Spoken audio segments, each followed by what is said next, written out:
administration of oath. Order number 2, communication from the chair. Order number 3, messages. Order number 4, petitions. Order number 5, papers. Majority Leader. Honorable Speaker, I beg to lay the following papers on the table of the House today, Thursday, June 12, 2025. 1. Report to Parliament on all new loans contracted by the Government of Kenya from 1st January 2025 to 30th April 2025 from the National Treasury and Economic Planning.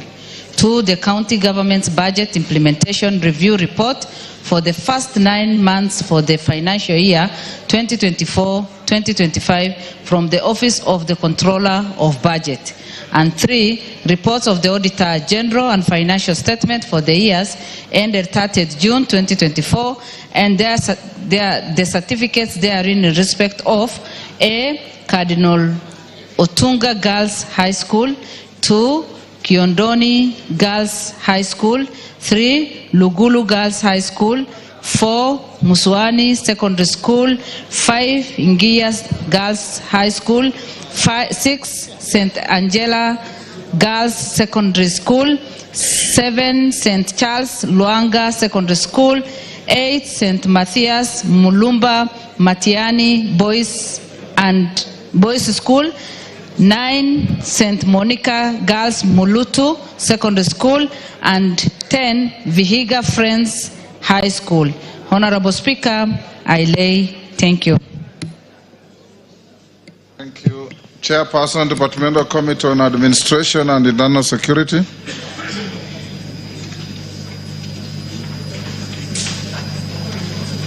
Tongoyo. Chairperson, Departmental Committee on Housing, Urban Planning and Public Works. Thank you, Mr. Speaker. Honorable Speaker, I beg to lay the following paper on the table of the House today, Thursday, 12th of June, 2025. A report of the Departmental Committee on Housing, Urban Planning and Public Works on its consideration of the Senate amendments to the National Construction Authority Amendment Bill, National Assembly number 59 of 2022. Thank you, Mr. Speaker. Thank you. Next order.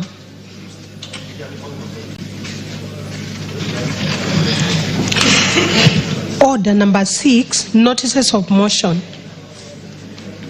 Chairperson, Departmental Committee on Administration and Internal Security. Raso, where is your chairman? Are you holding any brief?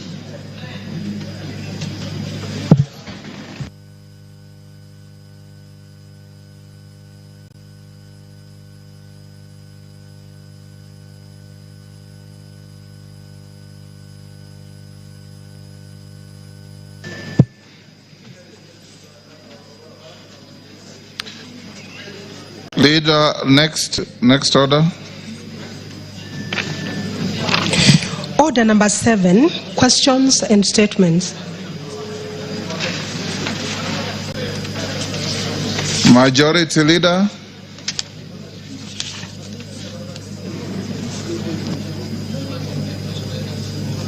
Your Thursday statement.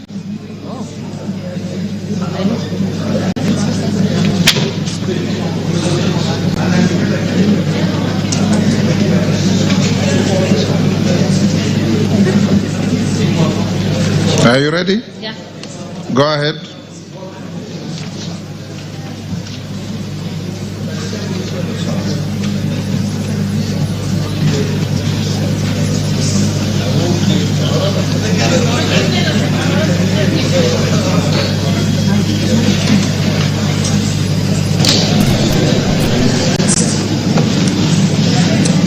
Naomi. Honorable Speaker.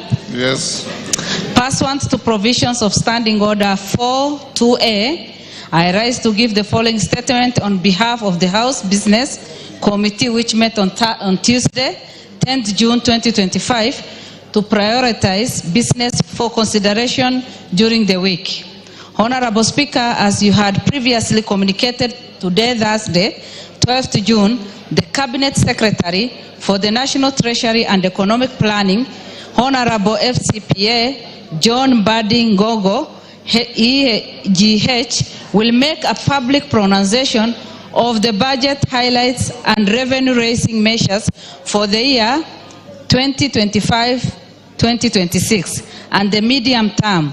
In this regard, I wish to remind members that the House is expected to prioritize consideration of the budget-related bills, taking into consideration the statutory timelines applicable to the budget-making process.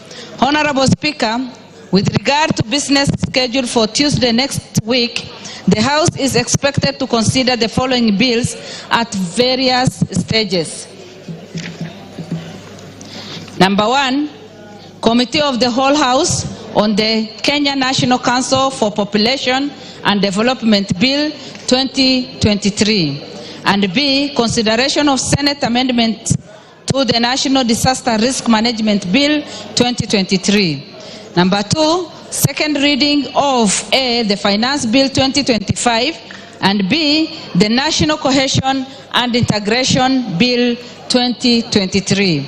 Additionally, Honorable Speaker, debate will be undertaken on the following motions, some of which are subject to respective committees tabling their reports. Number 1, consideration of nominees for appointment to National Police Service Commission. Number 2, approval of the mediated version of the Division Revenue Bill 2025. Number 3, consideration of Senate amendments to the National Disaster Risk Management Bill 2023.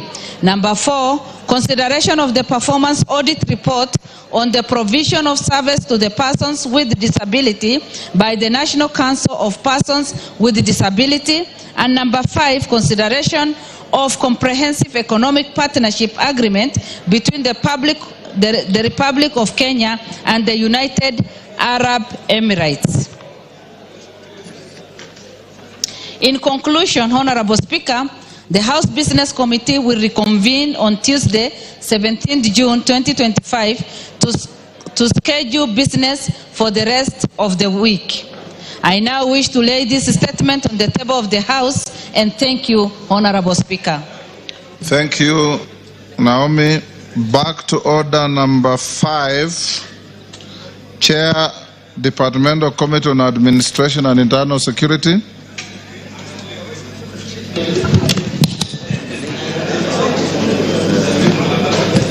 Lay your paper. Yeah. Thank you, Honorable Speaker.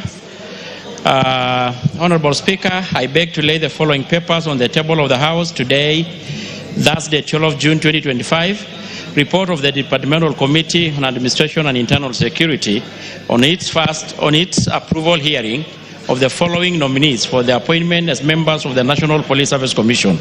1, Ms. Peris Muthoni Kimani, Mr. Benjamin Juma Ima, and Professor Coletta Suda.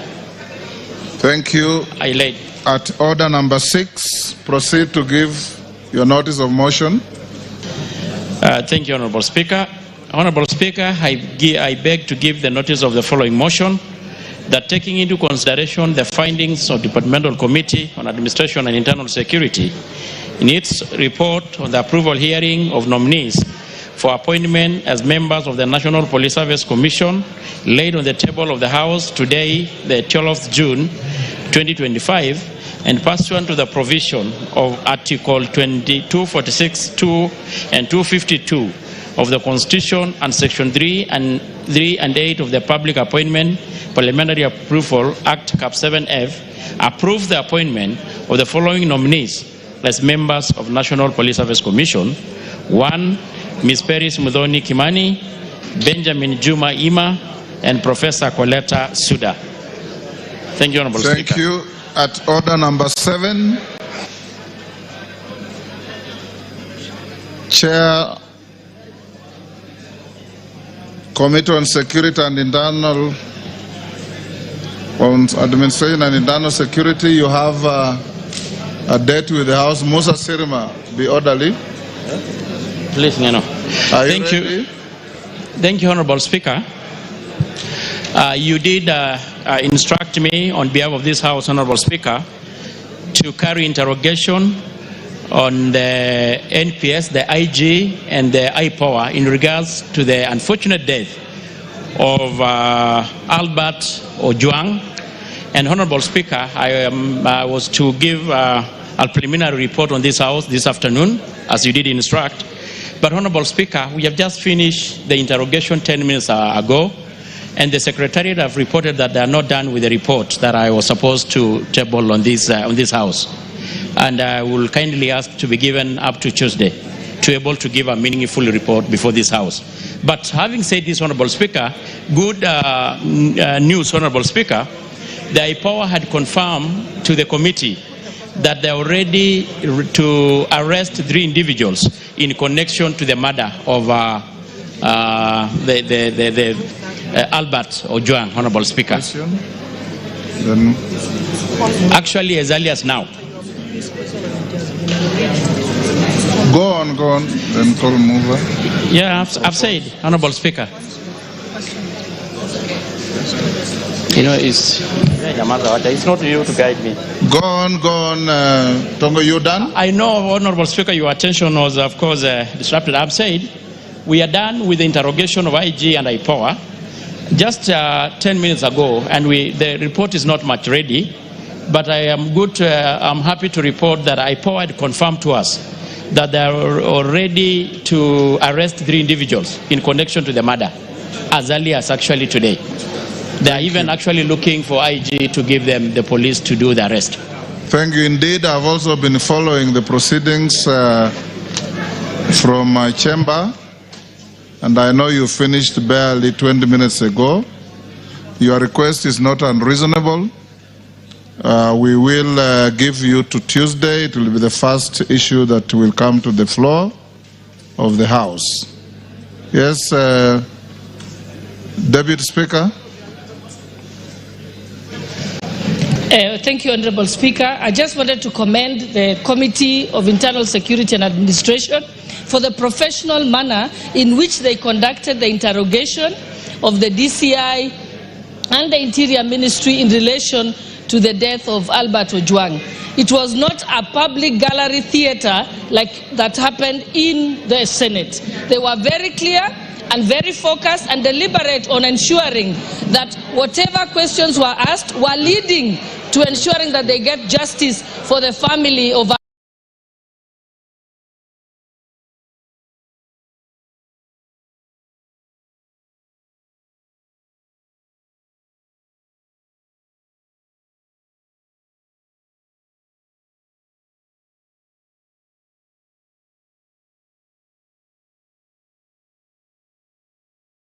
I see many members of that committee here. Albert Ojwang.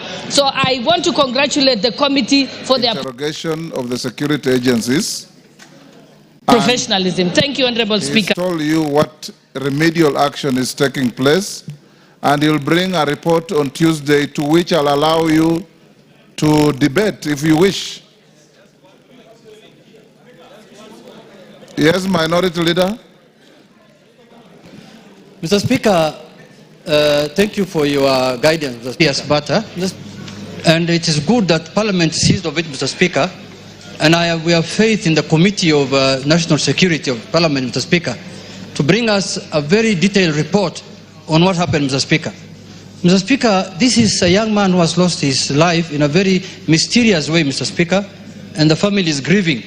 But I want to add to it, Mr. Speaker, that let us not politicize this matter. Let us leave the investigative agencies to do their work and report to this House, Mr. Speaker, and report to the country, Mr. Speaker. When one of our colleagues here abducted himself, the police did a fantastic job. They told us what happened. So, Mr. Speaker, we expect a detailed report of that nature, Mr. Speaker, from the police soon as possible, Mr. Speaker. Because, Mr. Speaker, as people from the Fish Lake region, we are grieving, Mr. Speaker. We have lost a very young, prominent young boy, Mr. Speaker, who had a very bright future. But when I see people taking advantage of it politically, Mr. Speaker, I feel very sad, Mr. Speaker.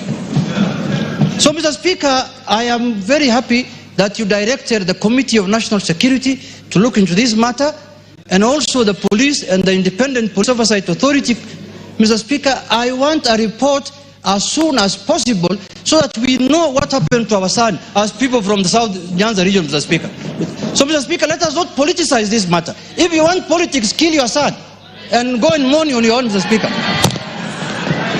Order, members. Let's not open this. Order. Order, members. I did direct in your full view the chair of the committee to expeditiously bring facts to the House, not rumors, facts. And I followed the proceedings. Members of that committee, I salute you. You have been very, very incisive in putting questions to those police officers. And I hope and believe that on Tuesday, Tongoyo, you bring a comprehensive report, and any one of you who wants to comment, who has material to add, I'll give you an opportunity. We must move to the next business. Call out order number. You have already said that? Yes. Go to order number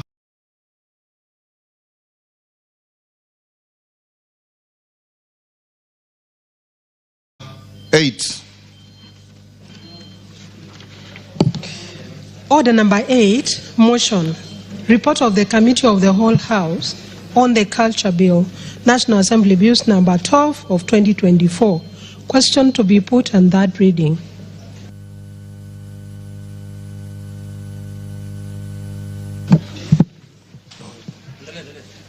Honourable members, I'll now put the question at order number 8, which is that this House do agree with the report of the Committee of the Whole House on its consideration of the Culture Bill, National Assembly Bill number 12 of 2024.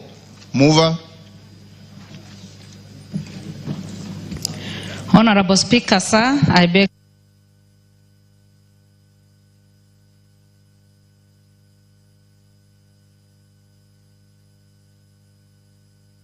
Thanks to the disruption by the minority leader, that this House do agree with the report of the Committee of the Whole House on its consideration of the Culture Bill, National Assembly Bill number 12 of 2024. As men of that opinion say aye. Aye. Will those of the contrary opinion say nay? The ayes have it. Mover. Honorable Speaker, sir, I beg to move that the Culture Bill, National Assembly Bill number 12 of 2024 be now read a third time, and I also request Honorable Catherine Omanyo, a strong member of that group, to second. I second fully because I was involved from A to Z. I beg to second. Honourable members, I now propose the question, which is that the Culture Bill, National Assembly Bill number 12 of 2024 be now read a third time. Do I put the question? Yes. I now put the question, and I confirm that we have quorum in the House, which is that the Culture Bill, National Assembly Bill number 12 of 2024 be now read a third time. As members of that opinion say aye. Aye. Will those of the contrary opinion say nay? The ayes have it. A bill for an act of parliament to give effect to Article 11(3)(a) of the Constitution to provide for the protection and promotion of culture and the cultural heritage of communities and for connected purposes. Next order. Order number 9, motion. Report on the consolidated fund services expenditures for the estimates for the financial year 2025-2026. Question to be put. Order, member walking into the chamber, take the nearest seat.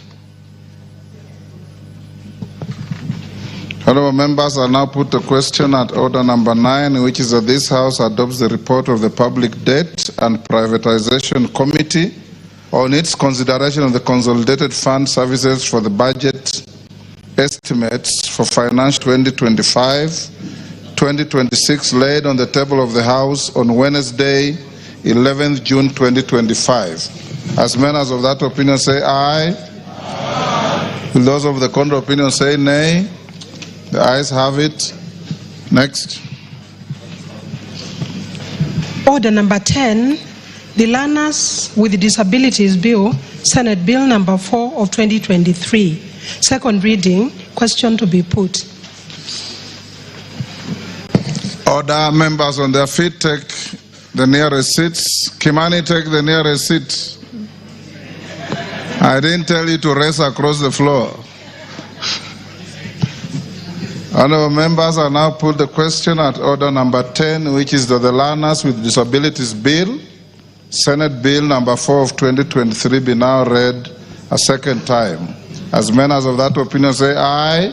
Aye. Will those of the contrary opinion say nay? The ayes have it. Next. A bill for an act of parliament to provide for the education of learners with disabilities, for the conduct of educational institutions, for learners with disabilities, and for connected purposes. Next. Order number 11, the Political Parties Amendment number 2 Bill, Senate Bill number 26 of 2024. Second reading. Question to be put. Order, Commissioner Faith. Take your seat.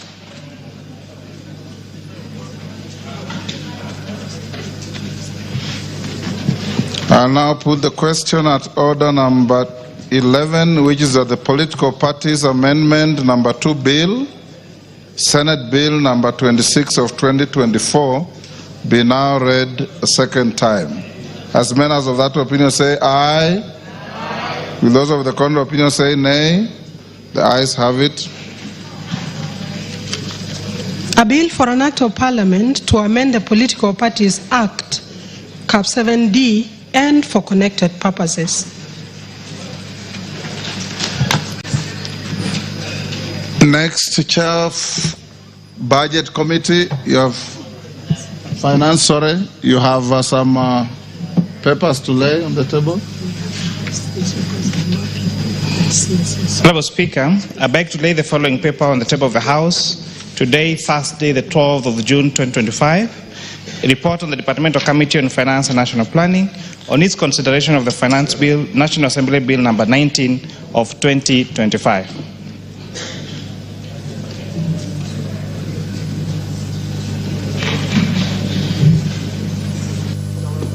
Thank you. Yes, Minority Leader. Mr. Speaker, the report on the finance bill has been tabled just a few seconds ago, Mr. Speaker. Correct. And once it is tabled, Mr. Speaker, it becomes a public document.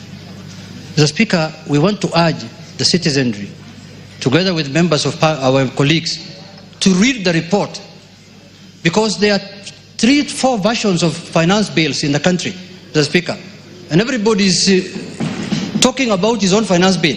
Some will tell you bread is being taxed, others will tell you shoes are being taxed, others will tell you oxygen is being taxed. Mr. Speaker, the real finance bill, and it is recommendation and it is report, which they did extensive public participation, has just been tabled, Mr. Speaker, by the chairman of the Finance Committee. So I'm talking to the country at large and colleagues that please, this is the finance bill that has been brought. This is the finance bill of 2025. There is no any other finance bill, Mr. Speaker. So it is important for the public to know that from today they can collect the report from the Parliament and read it, Mr. Speaker, as the real finance bill and not the fake one that is being propagated by certain people in certain villages, Mr. Speaker. It can't be said any better, honourable members. I want to emphasize what I've been telling you over and over. You are elected to come and legislate in this house, not at funerals. And you'll see many of you going to oppose non-existent clauses in the bill at funerals. But when you come to the house, you are nil by mouth. That is not how to legislate. Yes, Robert Mbui. Yeah, thank you, Mr. Speaker.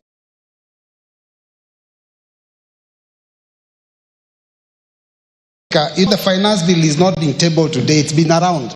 Yes. What is being tabled today is the report of the committee. Yes. So we've been discussing the finance bill, and the public has been discussing the finance bill, so that those contents that were probably very uncomfortable for people would be removed. So I wanted to clarify that. But Mr. Speaker, I just wanted to, before the CS for Treasury comes here, you know, we have two major issues that as members of parliament we are still, you know, waiting to get a solution to.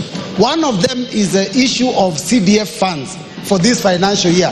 And the other issue is a decision made by a court on a matter of RMLF. It would have been important for us to get an answer so that we can be comfortable listening to the PS. Otherwise we'll be seated here feeling bitter and listening to the PS the CS giving us a story. So Mr. Speaker, I don't know, is there a way we can get a response from the chair of NGCDF and also the chair of BSC on those two matters? Thank you, Mr. Speaker. Honorable Robert Mbui, you have a legitimate concern, but I want to also advise you that 10 minutes before I came to the chamber, your colleagues from both sides of the house, numbering close to 100, walked to the Speaker's chamber with exactly the same concerns.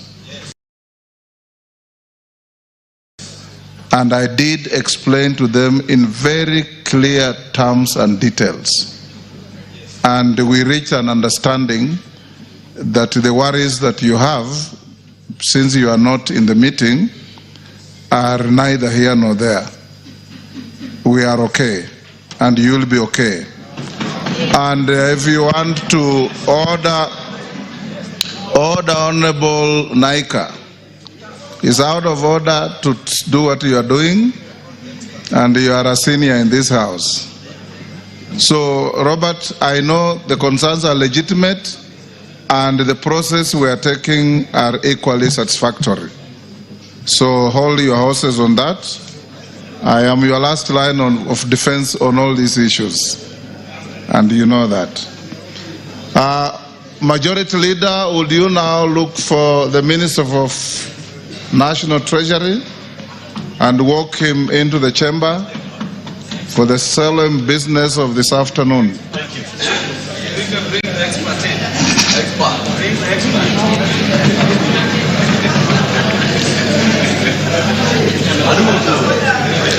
Yes, Rosa Buyu, what is the point of order?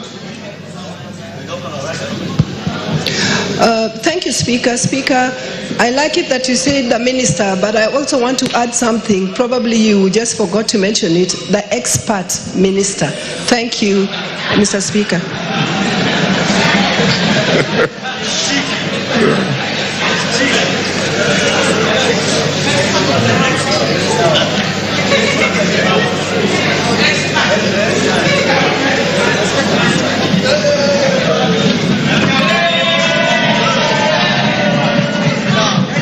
Minister, take your seat. Take your seat. Order. Members on their feet, take your seats.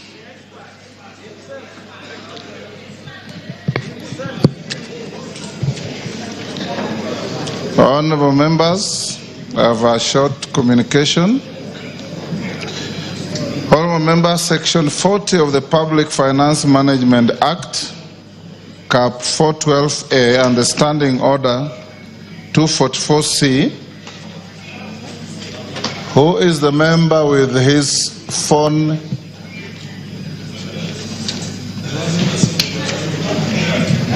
Who is the member behind KJ? Honorable Gonzirai, you are one of the fathers of this house. We forgive you. Okay, order, members. Section 40 of the Public Finance Management Act, Cap 412A, and Standing Order 244C require the Cabinet Secretary for the National Treasury and Economic Planning to make a public pronouncement on the budget policy highlights and revenue-raising measures for the national government each financial year.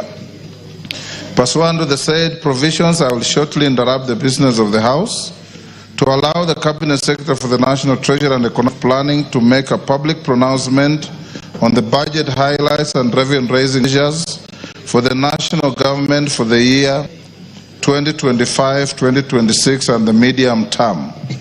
In accordance with the standing orders, I have also designated a suitable place in the chamber for that purpose.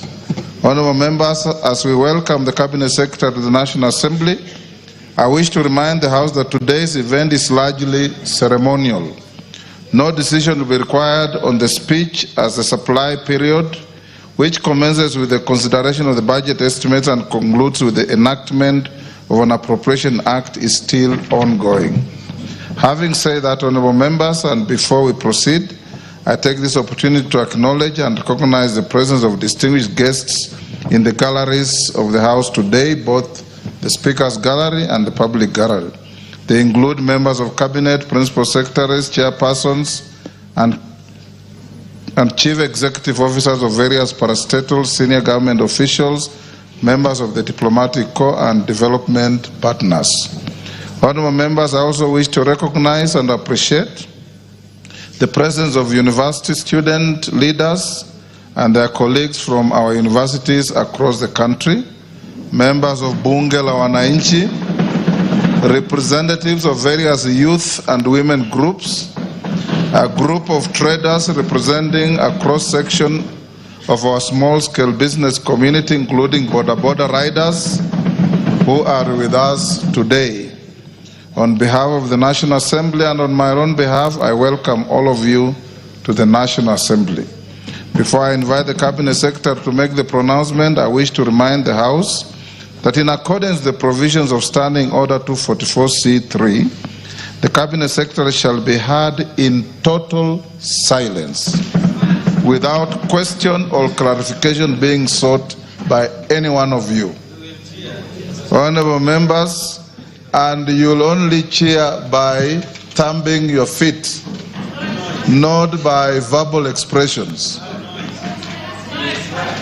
Honourable members, I now interrupt the business of the House to allow the Cabinet Secretary to make a public pronouncement on the budget policy highlights and revenue-raising measures for the national government for the financial year 2025-2026. The Cabinet Secretary for the National Treasury and Economic Planning, Honourable FCPA John Mbadi Ngonga, AGH. You are now invited to proceed. I thank you, members. Yes.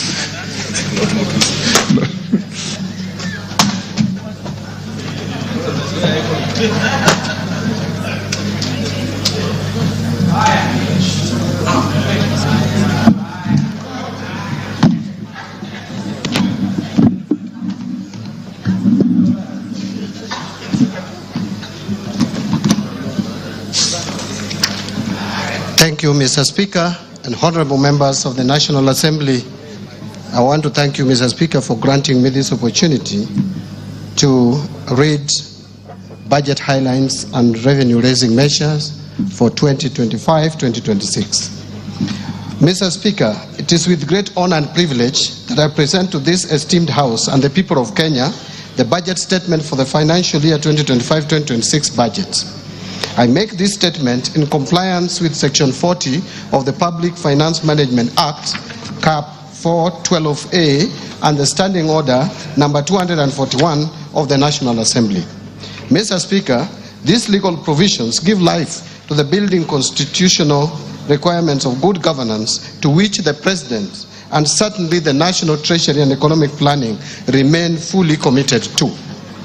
Mr. Speaker, at the outset, allow me to express my sincere gratitude to His Excellency Honorable Dr. William Ruto, the President of the Republic of Kenya and Commander-in-Chief of the Defense Forces, for the trust he bestowed upon me by appointing me as the Cabinet Secretary for the National Treasury and Economic Planning to provide leadership in economic and financial affairs of our country.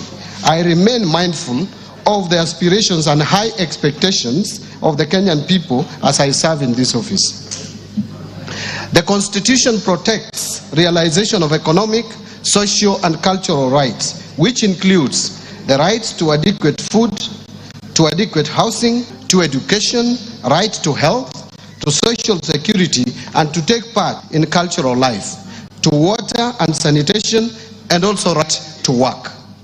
This budget, Mr. Speaker, speaks to these rights and reaffirms the priority policies and strategies aimed at stimulating economic recovery articulated in the bottom-up economic transformation agenda, otherwise known as BETTER, while highlighting the achievements over the past 2.5 years in enhancing the livelihoods of Kenyans. At its core, BETTER has adopted a value chain approach focusing on strategic investment in areas that generate the highest impact, particularly in job creation and income generation at the grassroots level. Mr. Speaker, significant successes have been achieved through targeted intervention and structural reforms. These measures have laid a solid foundation for economic recovery and set us on a path towards long-term growth and stability. Mr. Speaker, let me mention just a few achievements under BETTER. First, the Kenyan economy has remained resilient and registered an average growth of 5.2% for the period between the macroeconomic fundamental global growth of 3.3% and 3.8% for the sub-Saharan African region over the same period. Other macroeconomic fundamentals such as inflation and exchange rates have strongly rebounded and are projected to remain stable. Second, the government has rolled out fertilizer and seed subsidies to farmers across the country, and that has boosted production in key food value chains and revived underperforming or collapsed export crops such as pyrethrum. Since February 2024, Mr. Speaker, a total of 6.5 million registered farmers have benefited from the fertilizer subsidy program. And as a result of these initiatives, the cost of fertilizer has declined by 67% from Kenya shillings 7,500 in 2022 to 2,500 in 2025.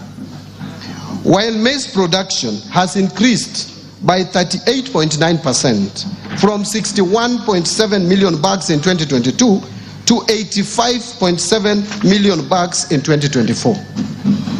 This is a clear demonstration of the positive impact of our agricultural reforms towards food security and improved household income.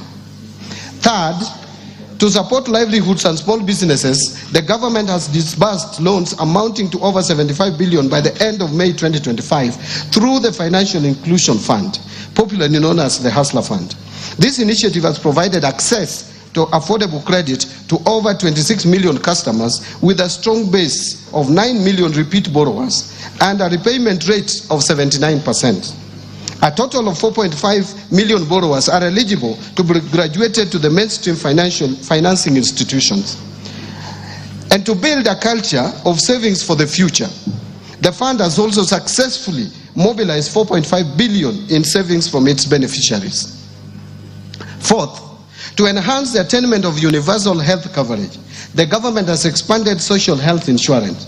And as of May 2025, more than 22 million Kenyans were registered with the Social Health Authority, what we call SHA, representing a remarkable 175% increase in membership compared to the 8 million previously enrolled under the defunct National Hospital Insurance Fund, NHIF. This marks a major milestone, Mr. Speaker, in our health sector reforms and brings us closer to our goal of equitable, affordable, and accessible health care for all. Fifth, in fulfillment of the commitment to deepen home ownership and close the housing gap, The government has facilitated the construction of affordable housing units across the country. Since September 2022, 2,379 affordable housing units have been completed across 4 counties, with another 11,000 units in the last stages of completion. The units have been advertised for sale to the public through the Bomayangu form. And in addition, there are 148,465 units under active construction across the remaining 43 counties. As part of the program, the government is also supporting the development of institutional housing for the uniformed services and students. Mr. Speaker and honorable members, these efforts have created over 150,000 direct and indirect jobs for Kenyans. In addition, over 11 billion has been ring-fenced for Juakali and MSMEs to support local fabrication of steel doors, windows, and other construction materials. Sixth, to drive digital transformation and inclusion, the government has expanded last-mile fiber optic connectivity to 13,590 kilometers in 2025, up from 8,900 kilometers in 2022, an increase of 53%. 2, established 285 digital hubs across the country, and also increased the number of digitized government services from 350 in 2022 to 20,985 in 2025 through integration with the e-citizen and mobile platforms, ensuring seamless access for all Kenyans. Seventh, to promote access to reliable and competitive energy, the government has expanded energy generation by installing an additional 167 megawatts of electricity from 3,076 megawatts in 2022 to 3,243 megawatts in 2025. This has enabled connection of 932,839 more customers to electricity.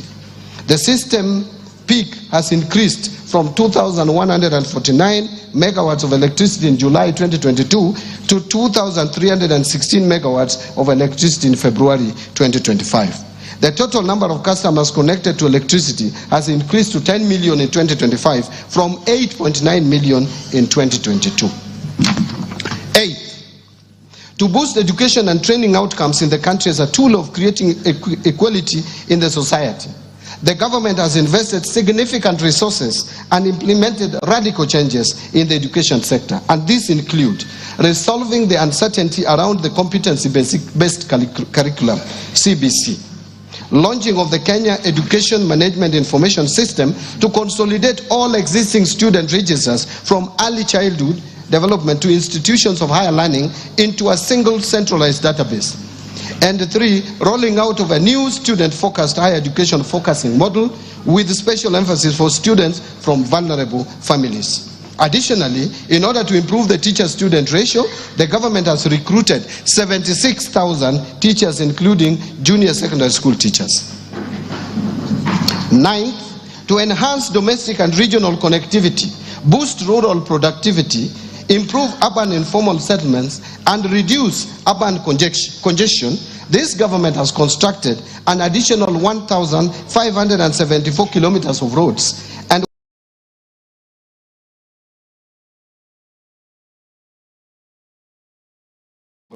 from 2022 to 2025, the number of households with orphans and vulnerable children receiving support has increased by 65% to 428,421. Additionally, persons living with disabilities registered for support grew by 34% to 59,637. The number of senior citizens aged 70 years and above registered for social protection also rose by 66% to over 1.2 million. These efforts have provided stable incomes to the beneficiaries and reduced their dependency on relatives, enhancing their dignity and quality of life. Mr. Speaker and honorable members, Notwithstanding these achievements, we are aware that a lot remains to be done in order to address the pressing challenges facing Kenyans.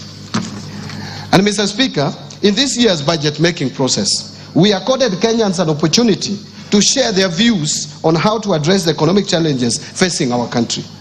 In my various engagements at open barazas and in the media, Kenyans have been very resolute in voicing their concerns that include overtaxation and high cost of living, unemployment, need for protection of the poor and vulnerable, and more importantly, the need to reduce government expenditure and wastage of resources across the national and county governments.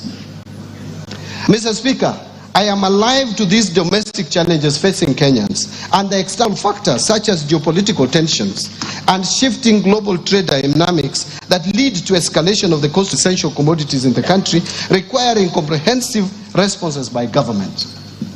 As you may recall, the social unrest precipitated by the Finance Bill of 2024 brought to the fore the importance of values and principles of governance as enshrined in our Constitution. In response and to win public trust, we have strengthened public participation in all policy formulation, including budget-making process. Indeed, Mr. Speaker, I have actively engaged Kenyans in various social forums in an effort to promote inclusive dialogue on the challenges facing our economy. And as a result of these consultations, we have focused on the following broad areas. First, easing tax burden on Kenyans by increasing the pool of taxpayers and enhancing tax compliance. In this respect, the ongoing work on the digitization and automation at the Kenya Revenue Authority, in line with the Kenya's medium-term revenue strategy. Thus, all who are able shall henceforth contribute to financing the operations of government and development of our country. Second, to enhance liquidity in the economy and support small businesses, we have started the process of settling pending bills that have been validated, particularly those related to road construction, which has resulted in resumption of road construction projects across the country. Mr. Speaker, the pending bills verification committee will share their final report by the end of June 2025. This report will be analyzed and recommendations tabled in cabinet for approval, after which we shall embark on the process of clearing the eligible bills, starting with those related to individuals, businesses, and the micro, small, and medium enterprises, majority of whom have borne the brunt of non-payment. Third, promotion of good governance on public finance matters. Mr. Speaker, Kenyans have expressed concerns about the public debt. Indeed, there is a perception of lack of transparency in the management of public debt. In this regard, I requested the Auditor General to conduct a comprehensive audit of public debt. This audit is currently ongoing, and once completed, the report will be shared with this House. Fourth, there has been public perception and concern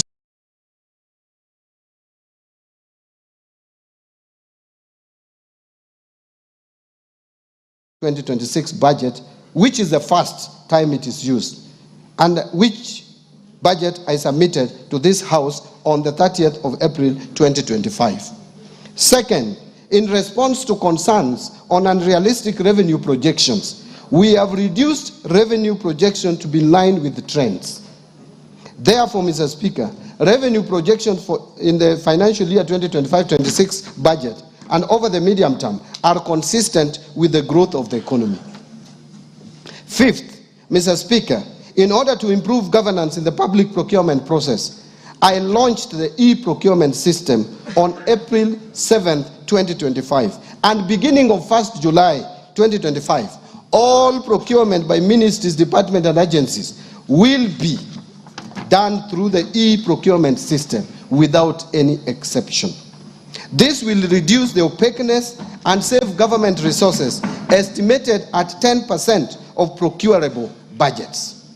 Sixth, we have taken deliberate efforts to enhance transparency and promote inclusive policy making and deepen public understanding of government economic priorities. We have not only intensified media engagement through the TV stations and radios, but have also engaged the public in open places like Jivanji Garden, Bunge la Mwananchi, and Mombasa County, where we held a meeting at Swahili Port Amphitheatre. Similar engagements have also taken place in other locations in Nairobi, Mombasa, Eldoret, and Nyeri, thereby providing valuable insights and lessons which have been taken into consideration while preparing this budget. Seventh, Mr. Speaker, in order to create additional jobs for the youth, the government has begun rolling out Climate Works, a nationwide program that will engage over 110,000 youth across all 47 counties. The program started last year in Nairobi's informal settlements and has been a great success. Now it is being expanded to the rest of the country. Climate Works is designed as a social support program that gives young people paid work to improve their communities. The youth will help build roads, plant trees, and clean up the environment in their neighborhoods. Thus, through this climate work, the government is not only providing a paycheck to help young people meet their immediate needs, but also offering financial support to help them develop themselves and their families. Indeed, the program enables them to save money and prepare for their next steps, including starting businesses, continuing their education, or finding long-term jobs. I encourage all our youth to register ahead of the registration deadline. Today, Mr. Speaker, having heard Kenyans loud and clear, we have accommodated their diverse concerns in the financial year 2025-2026 budget. And in this regard, this budget provides highlights of the measures the government has taken to stimulate economic recovery, strengthen macroeconomic stability, and enhance resilience of our economy. Mr. Speaker, achieving these strategic objectives will require that we pull in the same direction. It is in this context that His Excellency the President has urged us to put our differences aside, build bridges, and focus on implementation of strategic interventions for a better Kenya. Mr. Speaker, in this respect, the theme for this year's budget is stimulating sustainable economic recovery for improved livelihoods, job creation, and business and industrial prosperity in line with better. That is bottom-up economic transformation agenda. That is the theme. Mr. Speaker, as we move forward in the implementation of the government's agenda, we are also conscious of the fiscal constraints that demand our collective attention and thoughtful action. 1. Rising demands for increased public spending, which could lead to either higher debt or the need to raise taxes, both of which require careful consideration and balanced decision-making given current public concerns. 2, we face constraints on account of public debt accumulation. Progressively, our debt carrying capacity has narrowed. This calls for prudence and discipline on how we manage and take on new debt. And finally, we face the challenges of mobilizing higher tax revenues as we must balance the need for increased revenues with the need to keep the cost of doing business low to stimulate economic growth. Mr. Speaker, honorable members, these constraints are interlinked, and addressing them effectively requires strategic planning, fiscal discipline, and a commitment to long-term sustainability. In this regard, this budget will continue to implement a fiscal consolidation plan designed towards slowing down the growth of public debt while protecting service delivery to our citizens. Given the limited resources we have made tough choices by curtailing funding to lower priority areas. This has allowed us to redirect our scarce resources towards the better core pillars and enablers, accelerating outcomes for citizens while maintaining pro-poor spending in health, education, and vulnerable groups.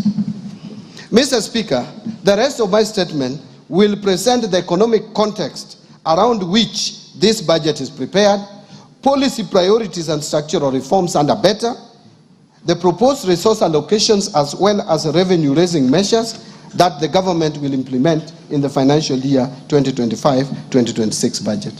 And therefore, let me start with the economic policy context. And I will first speak to the global context. Mr. Speaker, 2025-2026 budget has been prepared in the context of heightened uncertainty due to recent tariff wars and the intensification of geopolitical tensions, which continue to pose significant risks to global economies. In this regard and respect, global economic growth is expected to slow from 3.3% in 2024 to 2.8% in 2025, and finally to 3% in 2026. Now, let me come to the domestic economy. Mr. Speaker and honorable members, on the domestic front, the economy has remained resilient, as I stated earlier, recording an average growth rate of 5.2% for the years 2023 and 2024. This performance is higher than the global average of 3.3% and also higher than the sub-Saharan African region average of 3.8% over the same period. This strong growth reflects the impact of sound and deliberate policies, as well as the resilience of our well-diversified economy.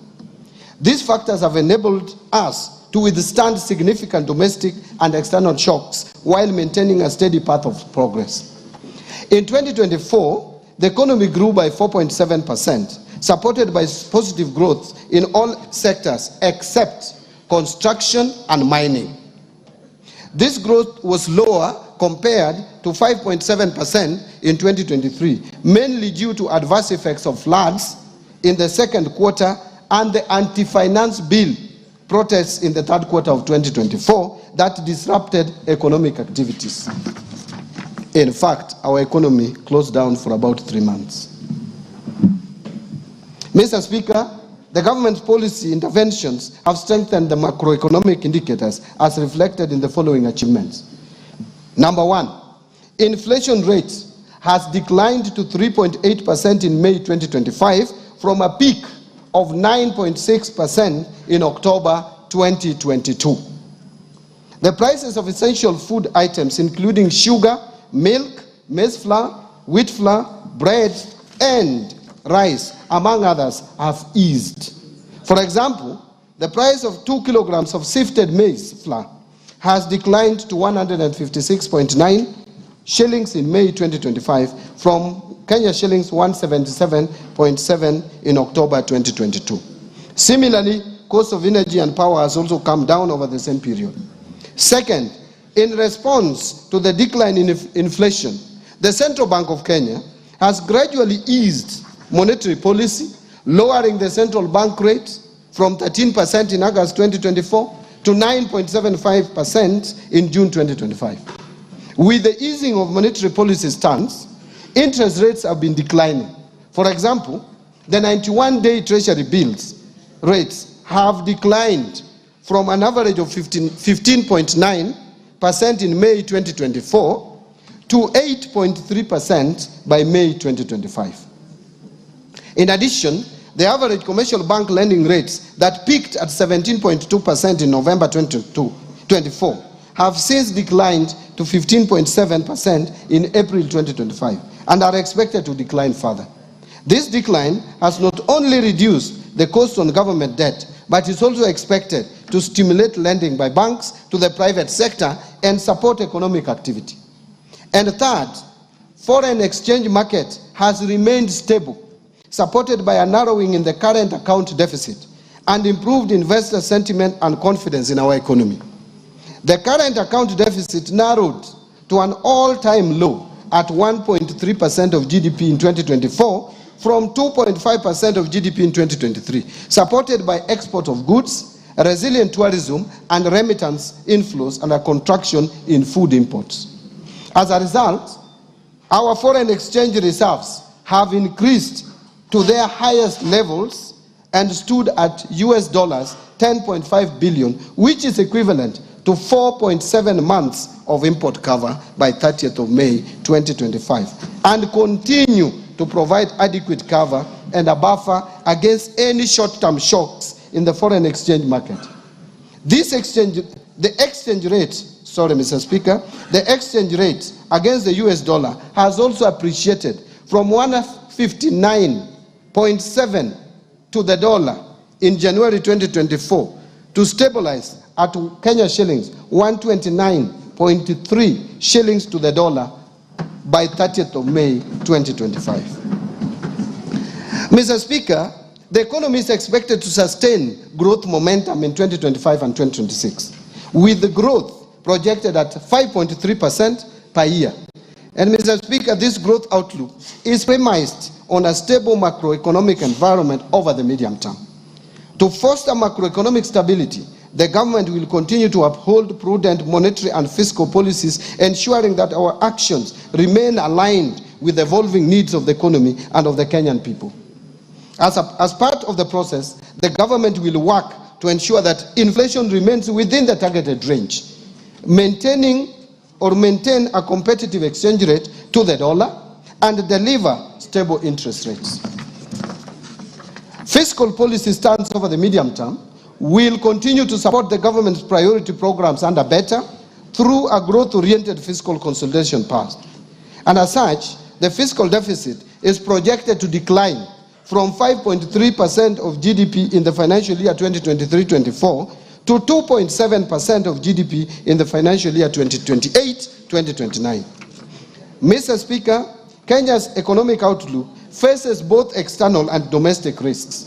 Globally, trade tensions, financial market volatility, and geopolitical conflicts could reduce Kenya's exports, tourism and remittances, as well as raise costs of essential commodities. In the domestic scene, extreme weather may impact agriculture, infrastructure, and food security. The government is monitoring these risks closely and will take necessary action and measures to safeguard macroeconomic stability. Mr. Speaker and honorable members, let me now expound on the policy, priorities, and structural reforms that the government is implementing to sustain economic growth and improve livelihood of Kenyans. The priorities are under the bottom-up economic transformation agenda. Mr. Speaker, as I have already affirmed earlier in my statement, government's initiatives under better over the last 2.5 years have resulted in significant successes, notwithstanding a challenging domestic and external landscape. Over the medium term, the government will consolidate the gains already realized to stimulate sustainable economic recovery for improved livelihoods. Towards this end, the government will continue to implement policies, programs, projects, and the interventions geared towards 1. Bringing further down the cost of living, 2. Ensuring food security, 3. Creating jobs, 4. Expanding the tax base, 5. Improving foreign exchange balances, and finally, fostering inclusive growth. Priority will be given to attracting strategic investment across Better's 5 core pillars and their enablers, using a value chain approach to enhance production and add value and improve market access. This will be supported by a whole-of-government approach to service delivery. Mr. Speaker, the government will also implement the following interventions to support and accelerate economic recovery. First, continue to uphold macroeconomic stability and strengthen security to ensure a safe and supportive business environment. Second, accelerate the development of key infrastructure, including roads, railway, energy, and water systems to lower the cost of doing business and ease the movement of the people and goods. Third, boost investment in key economic sectors to drive broad-based, sustainable growth by advancing agricultural transformation, strengthening manufacturing, promoting environmental conservation and climate change mitigation, revitalizing tourism, and ensuring sustainable land use and management. Fourth, strengthen human capital development by increasing investment in health, education, and targeted social safety nets for vulnerable populations to achieve both social and economic outcomes. Fifth, promote empowerment of youth, women and persons living with disability through government-funded programs complemented by strategic partnerships with private sector organizations. 6, facilitate fiscal decentralization by allocating shareable revenues to county governments to bolster institutional capacity and improve service delivery. And finally and lastly, undertake policy, legal and institutional reforms to improve efficiency and effectiveness in public service delivery. I want to now turn to a presentation on building resilience against climate change. Here, Mr. Speaker and honorable members, climate change, we all know, is now a global crisis. And Kenya remains vulnerable to the impacts of climate change, which pose both economic and fiscal risks. In response, the government is taking proactive steps to align with the global transition towards a low-carbon, climate-resilient future. To address the challenges and opportunities in climate finance and investment, the government has developed a number of frameworks, including Climate Finance Mobilization Strategy, National Policy Framework on Green Fiscal Incentives, Carbon Market Framework, as well as the National Green Taxonomy. To diversify our financing sources, address budget deficits, and fund social and environmental sustainability projects, the government is developing a sustainability-linked bond framework that will allow the issuance of a bond. We reaffirm our dedication to protecting our environment, safeguarding livelihoods, and building a climate-resilient Kenya for current and future generations. Mr. Speaker, as a country, we continue to experience challenges of disaster occurrences, mainly due to weather variability and climate change. These pose significant fiscal disruptions, while at the same time affecting lives and livelihoods of millions of Kenyans. Mr. Speaker, in order to have a financing framework to manage disaster risks, the government is finalizing the development of the Public Finance Management Disaster Risk Management Fund Regulations of 2025. The regulations seek to establish a dedicated fund for addressing 4 cycles of disaster risk management, namely preparedness, mitigation, response, and recovery. Allow me now to turn to policy and legal institutional reforms. Mr. Speaker, recognizing that sustainable economic recovery depends on the timely implementation of effective policy, legal, and institutional reforms, the government is implementing the following interventions to enhance the business environment, improve efficiency in public service delivery, and bolster accountability and transparency in the management of public finances. Number 1, public procurement reforms. Mr. Speaker, to streamline public procurement, we developed the Public Procurement and Asset Disposal Amendment Bill of 2024, which is currently in Parliament for enactment. The bill seeks to enhance transparency and accountability, strengthen the role of the regulator to enforce standards, compliance and sanctions for non-compliant procuring entities, promote the use of local content, and align with international best practices. I urge the honorable members to fast-track this enactment. Its enactment. Mr. Speaker, in order to fully automate public procurement and asset disposal processes, I launched the end-to-end e-government procurement system in April 2025. The e-government procurement system is a complete departure from the manual processes, and will lead to increased bidder participation, enhance efficiency in processing of procurement requests, and increased authenticity of procurement documents through integration with various government systems. Mr. Speaker, the rollout of the e-procurement system is scheduled for July 2025.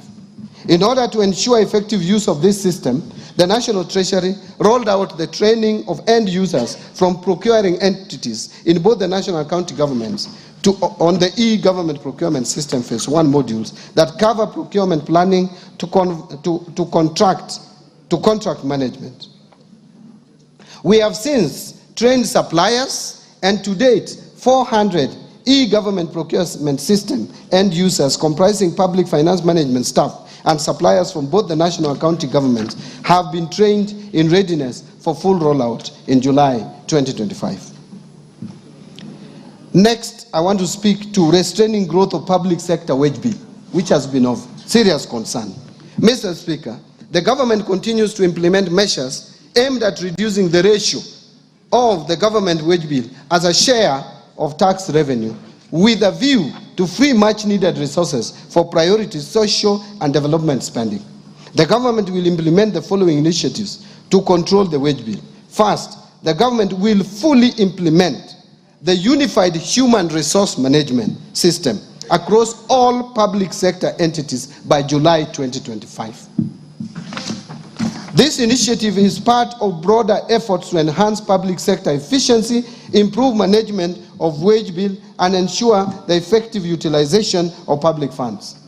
Second, the Salaries and Remuneration Commission continues to sustainably reduce the number of allowances in public service through a phased approach aimed at streamlining allowances to improve transparency, accountability, equity, and fairness, thereby ensuring total public compensation bill is affordable and fiscally sustainable.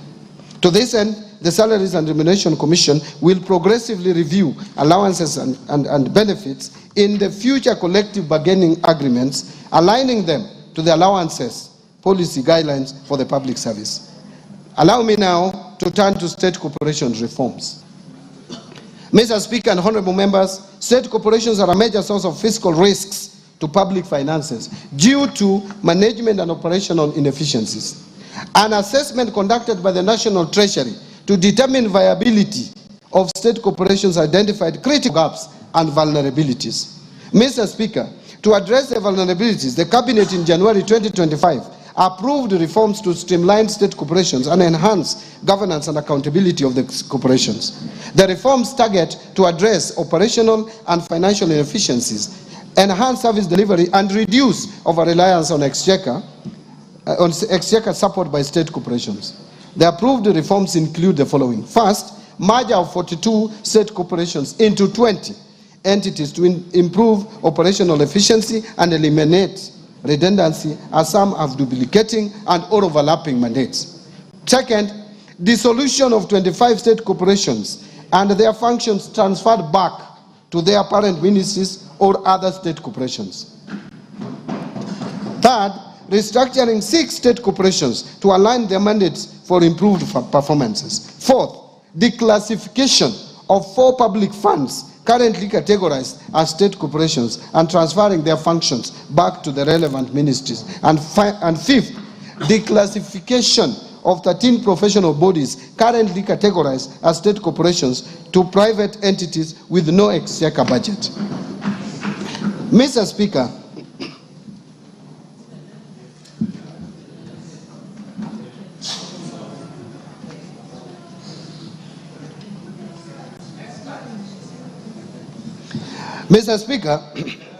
thank you. Mr. Speaker, in order to enhance operational efficiency, improve governance and ownership of state corporations, the government developed the Government-Owned Enterprises Bill of 2024. The bill is part of broader efforts by the government to streamline public enterprises, reduce fiscal risks, and enhance service delivery to citizens. The bill is currently before this August House for consideration. Thank you. I urge honorable members to favorably consider the bill to enable its enactment. Mr. Speaker, in order to secure the uptake of cotton production, while also providing alternative linked supplies for local apparel manufacturers, the Cabinet approved the revival and commercialization of Rivertex East Africa Limited by onboarding non-equity strategic partners. Mr. Speaker, on sugar sector reforms, His Excellency the President reaffirmed his commitment during this year's Madaraka Day celebrations to ensure the prompt payment of sugarcane farmers. The government has also taken practical steps to deliver its promise to modernize the mills and transform these once struggling factories into productive, sustainable enterprises. Currently, 4 state-owned sugar factories, Chemelil Sugar Company, Muhoroni Sugar Company, Nzoia Sugar Company, and South Nyanza Sugar Company, which is also known as Sony, have been placed under competitive leasing arrangements. This initiative is expected to enhance efficiency, restore profitability, and protect the livelihoods of farmers. Let me now turn to pending bills. Mr. Speaker, the government remains committed to resolving the long-standing issues of pending bills dating back to 2005 as part of broader efforts to strengthen public financial management and restore confidence in government processes. In this respect, the pending bills verification committee that was appointed in September 2023 is currently finalizing its report for submission by end of this month. Since its inauguration, the committee received a total of 65,625 pending bills claims valued at over 571.6 billion. The committee has analyzed 57% of the bills received valued at 522 billion.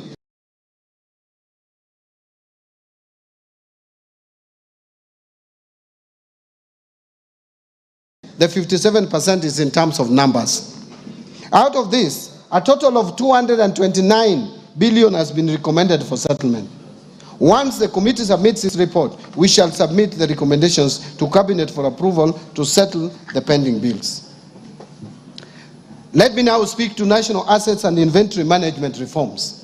Mr. Speaker, in order to promote prudent management of public assets and liabilities, the National Treasury digitized assets in the assets and inventory management modules in the IFMIS for use by both national government and county governments.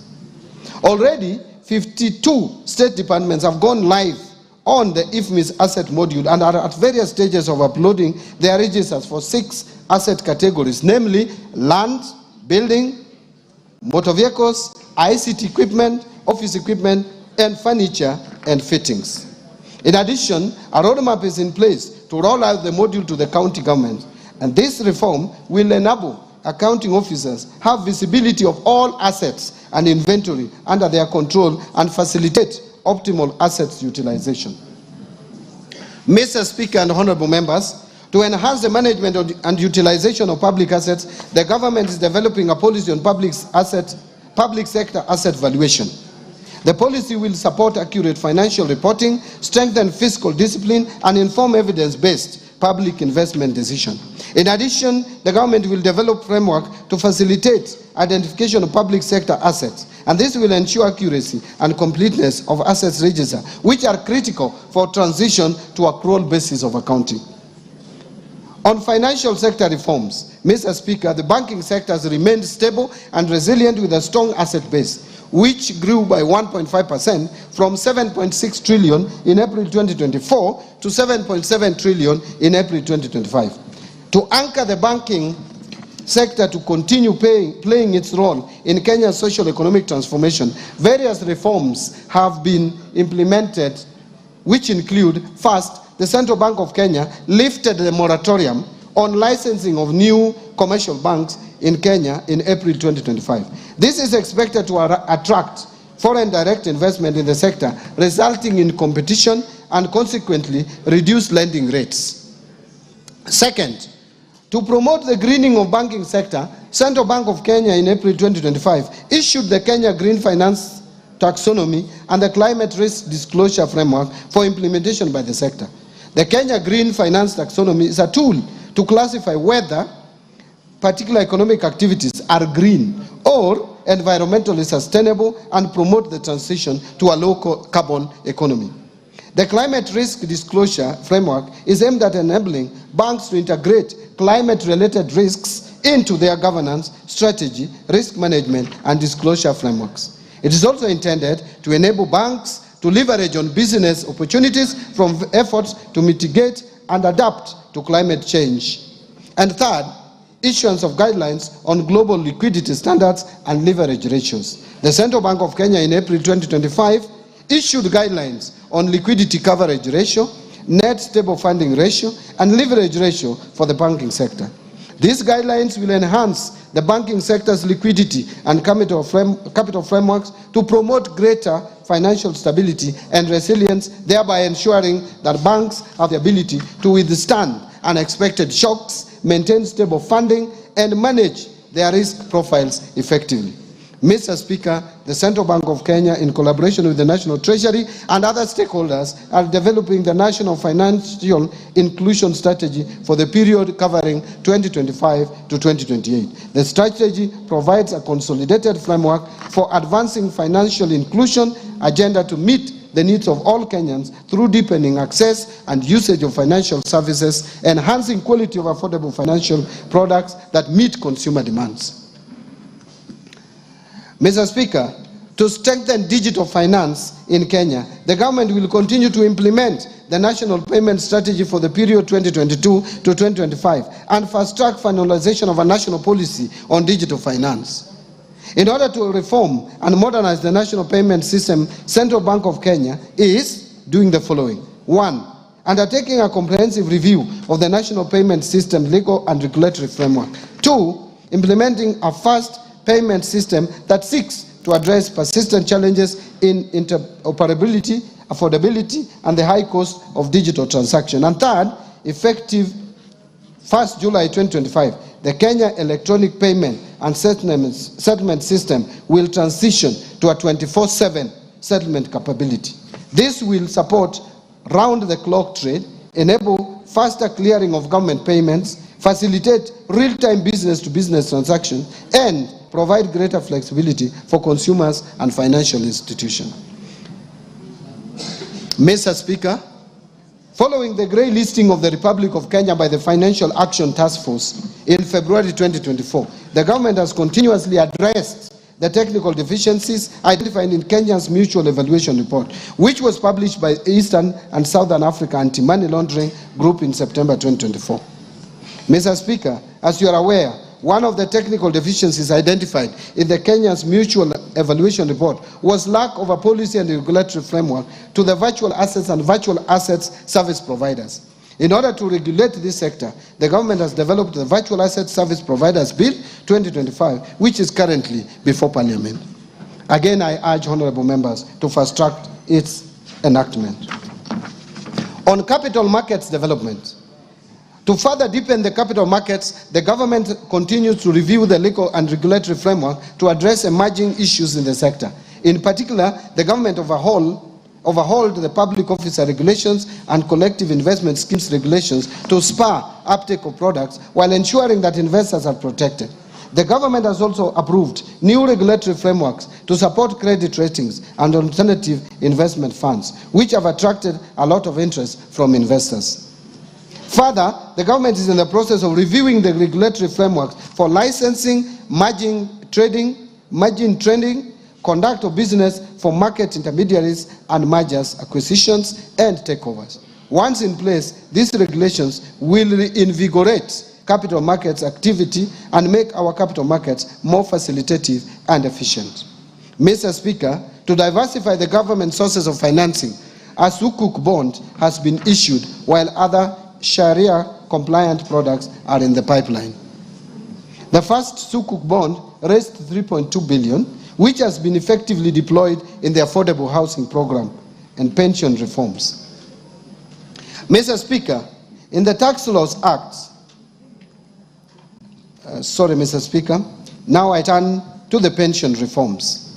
Mr. Speaker, in the Tax Laws Amendment Act 2024, we introduced a number of incentives aimed at increasing disposable income to our senior citizens once they retire. And I thank this Honorable House for passing this Tax Laws Amendment Bill in December. We, among others, increased tax deductible amount, removed tax on all retirement benefits, and introduced tax exemption on pension savings towards post-retirement medical schemes. Mr. Speaker, despite the reforms introduced in this sector, benefit adequacy remains a persistent challenge. Many retirees still find their pensions insufficient to meet their basic needs. And Mr. Speaker, the retirement benefits system predominantly covers the working population in the public and private sector to the exclusion of the unemployed population, who are majority in the informal sector. To address this, the National Treasury, in collaboration with key stakeholders, is implementing the National Retirement Benefits Policy. This policy outlines a clear, forward-looking strategy to address long-standing structural challenges, such as fragmented legal frameworks, exclusion of informal sector workers, limited medical cover for the elderly, weak portability mechanisms, and inadequate dispute resolution structures. Mr. Speaker, the government remains committed to fulfilling its obligations to retired public servants while ensuring that our pension system is modern, inclusive, efficient, and sustainable. In this respect, the government is undertaking reforms aimed at delivering faster, more transparent, and citizen-friendly pension services. Key among these reforms is the re-engineering of the pension management information system, which together with the launch of a pension self-registration platform will significantly improve data accuracy, enhance biometric verification, and reduce pension processing time from several months to less than 30 days. These reforms will also ensure real-time claims tracking and integration with the national identification and payroll system, reducing errors and potential leakages. The re-engineered pension management system is planned for rollout on 1st of July 2025 and will transform pension administration by 1. Enabling ministries, departments, and agencies to submit pension claims online at source through integration with government human resource systems. 2. Allowing pensioners and beneficiaries to access services remotely and track the status of their claims in real time. And 3. Providing automated updates to clients on the progress of their claims through system-generated notifications. On insurance reforms, Mr. Speaker, to facilitate the growth of the insurance industry in Kenya, the government will speed up the approval of the National Insurance Policy and its implementation. The policy will guide the review of the Insurance Act, which has served its purpose, albeit with progressive amendments for the last 30 years. Mr. Speaker, the Insurance Regulatory Authority is undertaking focused training on livestock and crop insurance, targeting farmers and pastoralist communities. These efforts are aimed at improving understanding and access to agricultural insurance as a tool for mitigating climate-related risks and protecting livelihoods of farmers and pastoralist communities. The authority is also conducting a comprehensive money laundering and terrorist financing risk assessment on the vulnerability of the insurance industry. This will aid in the identification of areas of improvement so as to strengthen the supervisory framework. On reforms under the education sector, Mr. Speaker, the National Treasury is committed to upholding the right to education, including free and compulsory basic education as guaranteed under Article 53B of the Constitution of Kenya. While we are cognizant that examinations must be conducted as scheduled later this year, there is need to undertake a critical evaluation of the costing of examination, assess the sustainability of the program in view of the prevailing fiscal constraints, and explore optimal options for delivering national examinations in order to ensure economy and value for money in public spending. Mr. Speaker, a key consideration is the merits of public funding of examination fees for all primary and secondary school candidates, including those from well-off households, as opposed to targeting the vulnerable students in our schools. We should also explore options of making the exercise of delivering national examinations simple and affordable without compromising the credibility of the exercise. To this end, the National Treasury is in consultations with the Ministry of Education on how best to achieve this at a minimal cost possible, including evaluating possible cost-sharing mechanisms. Mr. Speaker, the government remains committed to ensuring access to quality education for all children. In this regard, I assure the public and the 2025 examination candidate of our commitment to provide adequate funding for 2025 national examinations. On the fiscal policy framework, Mr. Speaker, the implementation of 2024-2025 budget has faced notable challenges, primarily following the withdrawal of the Finance Bill of 2024. Its withdrawal, alongside the associated public demonstrations, adversely affected economic activity and disrupted business operations across the country, compounding the fiscal pressures facing the government already. In response, the government undertook a revision of the fiscal framework through Supplementary Expense Number 1 in August 2024. This revision reflected a lower revenue base following the preliminary outcomes of financial year 2023-24, while also addressing immediate cash flow constraints. These adjustments were critical to ensuring the continuity of public service delivery. Mr. Speaker, in addition to the mid-year economic disruptions, the budget execution has been further constrained by shortfalls in revenue and emerging expenditure pressures. Notably, the implementation of the collective bargaining agreements and funding requirements under the new university education financing model have placed significant demands on the available fiscal space. These challenges have led to cash flow pressures and a buildup of pending obligations, necessitating careful fiscal management and reprioritization. To address these evolving dynamics, the government prepared supplementary budget estimates to accommodate revenue shortfalls experienced during the current fiscal year and accommodated expenditure pressures. On domestic revenue mobilization, Mr. Speaker, in order to support our economic agenda and sustain key government programs, the government continues to implement a balanced mix of tax policy and administrative measures aimed at significantly boosting revenue collection. As part of the process, the government is focused on broadening the tax base while reducing the burden of compliance. In this regard, we have prioritized sectors such as the digital economy, agribusiness, and small and medium enterprises in tax education and outreach programs. In addition, Mr. Speaker, Kenya Revenue Authority continues to embrace modern technology to streamline tax processes, facilitate trade, and enhance voluntary compliance. A key milestone in this journey is the launch of Gava Connect, an open application programming interface platform that enables Kenyan developers to build homegrown solutions for efficient access to tax services. This program enhances service delivery, improves transparency, and strengthens our ability to detect tax evasion. Mr. Speaker, Kenya Revenue Authority has also introduced several digital tools to simplify compliance and boost operational efficiency. One is what we call auto-populated VAT returns for seamless, accurate tax filing. 2, simplified pay returns, accessible via mobile, web, and application program interface. 3, electronic rental income tax system that has enabled transparent rental income declarations. And 4, forecourt electronic tax invoice management system integration in the petroleum sector, connecting fuel dispensers to point-of-sale terminals. This enables real-time transmission of sales data to electronic tax invoice management system, simplifying compliance and ensuring greater transparency in fuel transactions. Mr. Speaker, these solutions are more than just tech updates. They are the drivers of economic empowerment and accountability.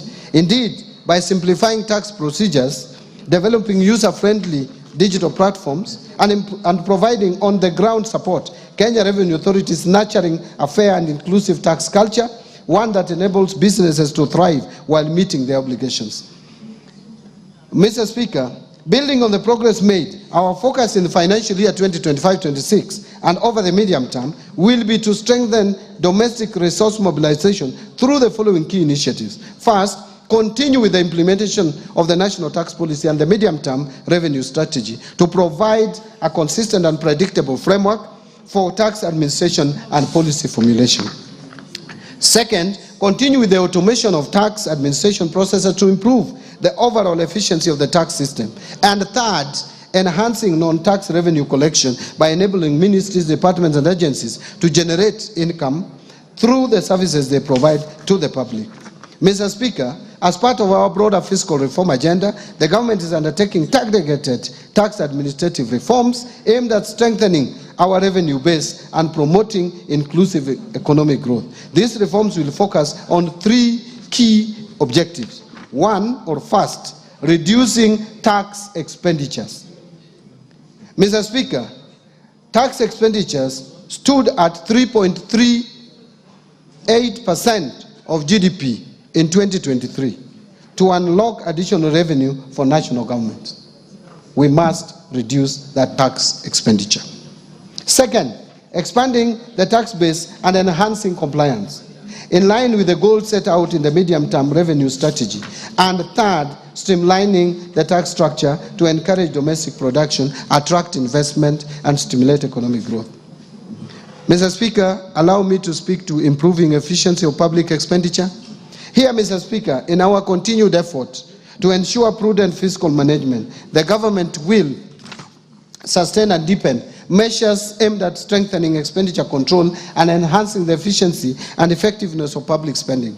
To this end, the government will implement a series of targeted actions, which include: 1. Utilization of the launched end-to-end procurement system to maximize value for money, enhance efficiency and transparency in public procurement processes. 2. Rolling out of a human resource management system across all national government ministries and departments, as well as county governments, to support better management of the public wage bill. 3. Scaling up the use of the public-private partnerships framework for commercially viable projects to attract private sector participation in public service delivery, what we call PPP.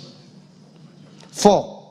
Improving the public service pension administration through rolling out the pension management information system. And 5. Fast-tracking governance reforms in state corporations to strengthen accountability, efficiency, and financial sustainability. I want to now turn to revenue projections.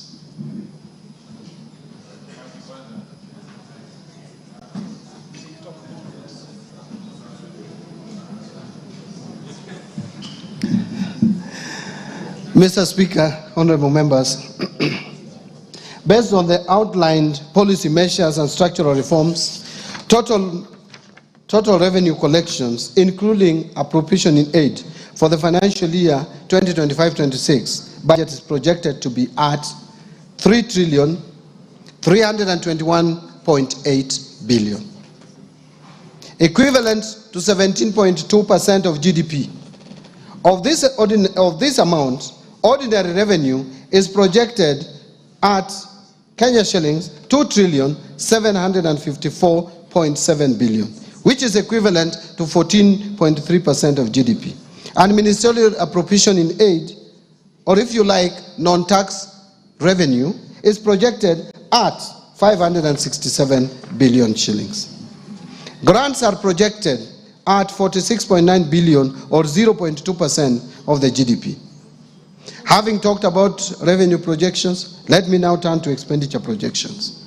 Mr. Speaker, total expenditure in the financial year 2025-2026 budget is projected at 4,291.9 billion, equivalent to 22.3% of GDP.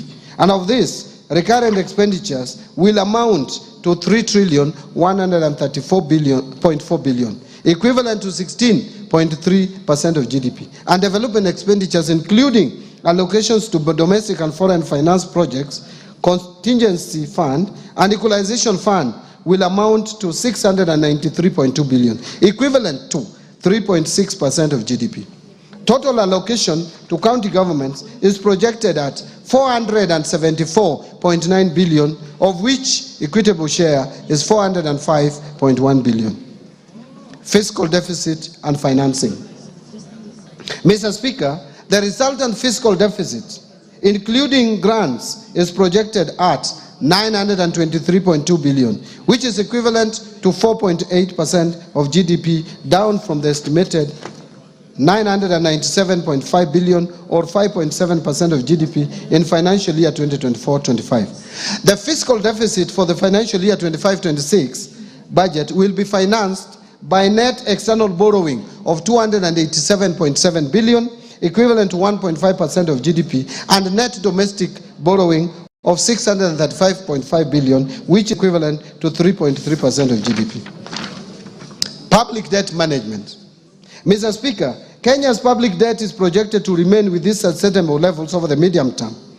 In present value terms, the debt to GDP is projected to progressively decline from 63% in 2024 towards the debt anchor of 55%, or minus 5% of GDP, plus or minus 5% of GDP for 2028. To support the projected decline in debt levels, the National Treasury will continue implementing various reforms as guided by the medium-term debt management strategy, including liability management operations, continue pursuing use of concessional loans from multilateral, bilateral, and limited commercial sources such as international bond issuances. Additionally, Reforms targeted to support domestic market development will eventually reduce the cost of public debt while sustaining fiscal consolidation efforts to ensure debt remains within sustainable levels.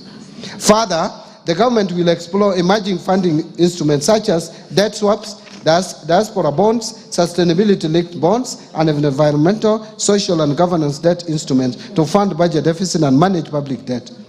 This strategic approach will not only diversify our financing options, but also strengthen international partnerships and promote sustainable growth. Mr. Speaker and honorable members, the government is keen on sustaining transparency and improving efficiency on public debt service.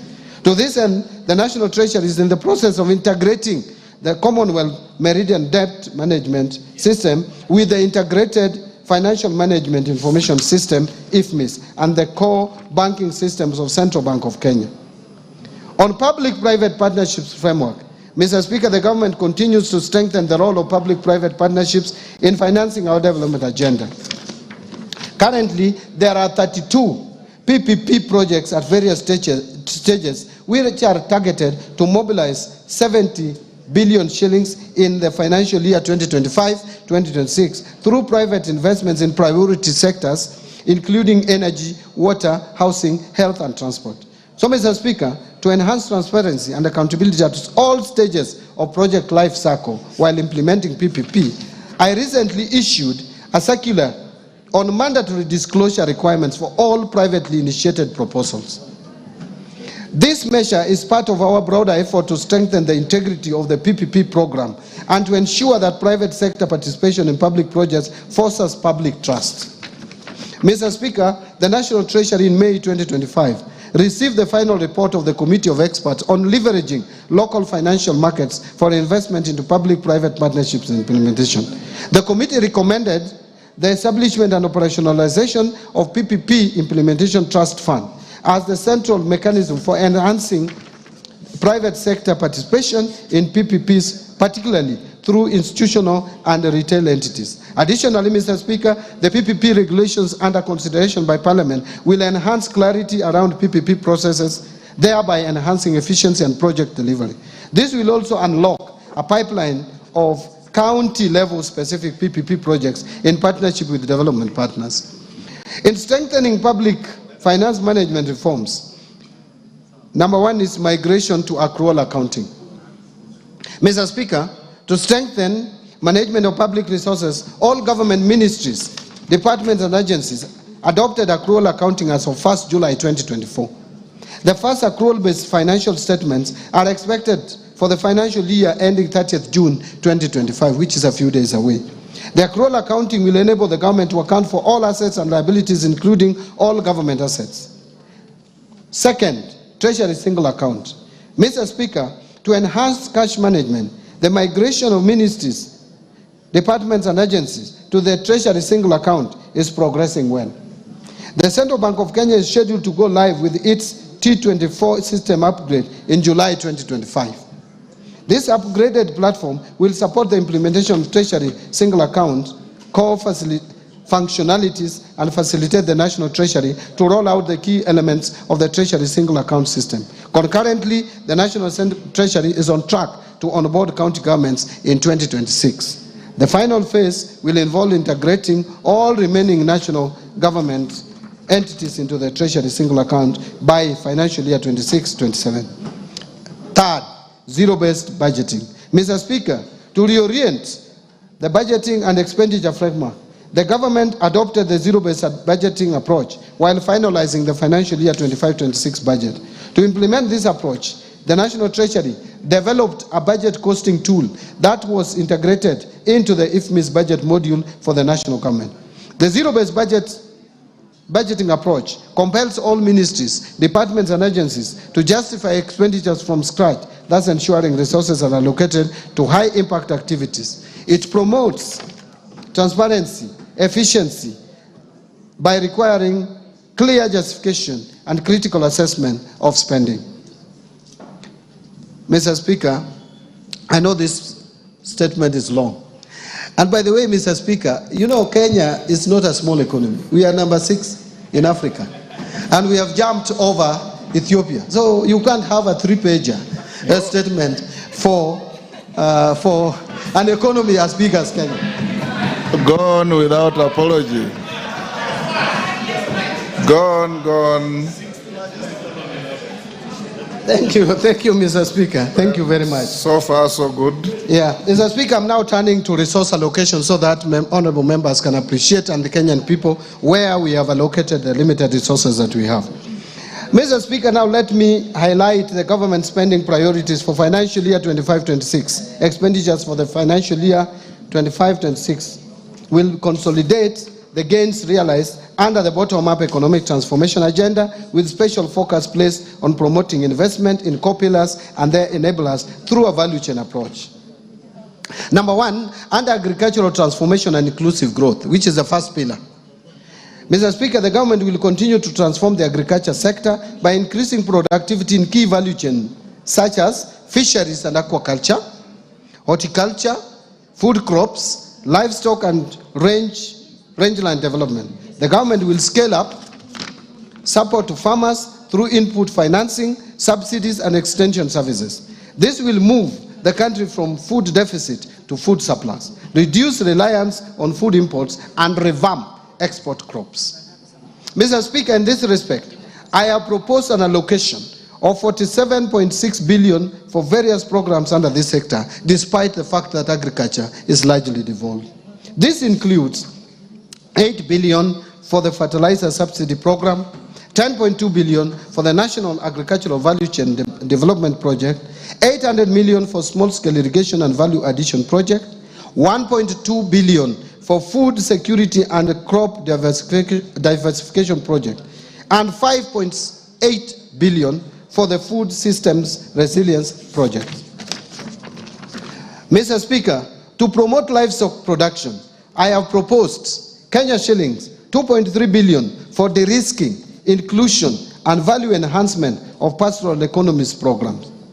1.6 million Kenya shillings for Kenya livestock commercialization program, and 280 million for the livestock value chain support project. I have also proposed Kenya shillings 340 million for the development leather industrial park at Kenania. Mr. Speaker, to support the growth of blue economy, I have proposed a total of 8.2 billion to the blue economy and fisheries subsector. This includes 2.3 billion for aquaculture business development project, 2.4 billion to the Kenya Marine Fisheries and Socio-Economic Development Project, and 500 million for the Kabonyo Fisheries and Aquaculture Training Center. Mr. Speaker, to raise agricultural productivity and enhance resilience to climate change risks in targeted smallholder farming and pastoral communities, I have proposed an allocation of Kenya shillings 318 million towards an ending drought emergencies project and 1.3 billion to resilience for food and the nutrition security program in Horn of Africa project. Mr. Speaker, the government is also committed to land reforms to address historical inequalities, promote equitable access, and ensure sustainable land management. To this end, I have proposed a sum of 3.8 billion for settlement of the landless. I have also proposed 1.1 billion for processing and registration of title deeds, another 712 million for digitization of land registries, another 200 million for georeferencing of land parcels, and 220 million for construction of land registries to safeguard legitimacy of land ownership. The next pillar is transforming the micro, small, and medium enterprises economy. Mr. Speaker, the government recognizes the challenge of accessing affordable credit by most micro, small, and medium enterprises, and Kenyans at the bottom of the pyramid. To address this challenge, I have proposed an additional allocation of 300 million to the Financial Inclusion Fund, popularly known as the Hustler Fund, to scale up access to credit for household and MSMEs. I have also proposed an additional 308 million for the Youth Enterprise Development Fund, 550 million for the Center for Entrepreneurship Project, and 1.3 billion for Rural Kenya Financial Inclusion Facility. Under housing and settlement, which is the other pillar, Mr. Speaker, the government is committed to facilitating the construction of decent, safe, and affordable houses for Kenyans. Through the affordable housing program, the government is creating jobs for the youth directly in the construction sector and indirectly through the production and supply of building products. To continue supporting this initiative, I have proposed an allocation of 128.3 billion for the housing, urban development, and public works subsector. This includes 13.4 billion under the Kenya Urban Program, 64.5 billion for construction of affordable housing units, 10.5 billion for construction of social housing units, and 16.5 billion for social and fiscal infrastructure. Mr. Speaker, other proposed allocations to the housing, urban development, and public works interventions include 7.2 billion shillings for the Kenya Informal Settlement Improvement Project Phase 2, 3.5 billion for the construction of housing units for the National Police and the Kenya Prison, 500 million for building climate resilience of the Urban Poor Program, 184 million for construction of footbridges, and 454 million targeted to support construction of county headquarters. Mr. Speaker, to ensure the safety of Kenyans through compliance with building codes and standards as well as other industry regulations, I have proposed an allocation of 2.6 billion for the regulation and development of the construction industry. I am aware members are aware, I know members are aware of the challenges we have had where collapsed buildings kill many Kenyans as a result of carelessness of various developers. Let me turn to universal health coverage. Mr. Speaker, access to quality and affordable health care through the universal health coverage program is central to this government. Towards this end, Mr. Speaker, I have proposed an allocation of Kenya shillings 138.1 billion, up from 123 billion in the current year's budget, to the health sector to support various activities and programs. This includes 6.2 billion for universal health coverage, coordination and management, 13.1 billion for primary health care, and that is up from 7.1 billion in the current year, and 430 million to provide medical cover for the orphans, elderly, and disabled persons in our society. Mr. Speaker, to lower cases of HIV, AIDS, malaria, and tuberculosis, and enhance vaccines and immunization program in the country, I have proposed 17.3 billion for the Global Fund and Kenya shillings 4.6 billion for vaccines and immunization programs respectively. Mr. Speaker, to enhance early diagnosis and management of cancer and reduce the burden of treatment of chronic and critical illnesses among Kenyans, I have proposed an allocation of 8 billion to the Emergencies, Chronic and Critical Illnesses Fund to be managed by SHA, and this has moved from 5 billion shillings in the current budget. 1 billion for construction of a cancer center at Kisii Level 5 Hospital, 100 million to strengthen cancer management in Kenyatta National Hospital, and 100 million for expansion of comprehensive cancer treatment at Kenyatta University Teaching, Referral and Research Hospital. Mr. Speaker, to improve health service delivery, I have also proposed a sum of 42.4 billion for our referral hospitals, including Kenyatta National Hospital, Moi Teaching and Referral Hospital, Kenyatta University Teaching Referral and Research Hospital, Mwai Kibaki Teaching and Referral Hospital in Othaya, Jaramogi Oginga Odinga Teaching and Referral Hospital in Kisumu, and Madari National Teaching and Referral Hospital. Other locations include Kenya shillings 1.3 billion for the construction of Kenyatta National Hospital, Burns and Pediatrics Center. Mr. Speaker, I have also proposed 5.2 billion for Kenya Medical Supplies Agency to recapitalize it, 2.7 billion for the Kenya Medical Research Institute, 500 million for procurement of family planning and reproductive health commodities, and 300 million for procurement of equipment at the National Blood Transfusion Services.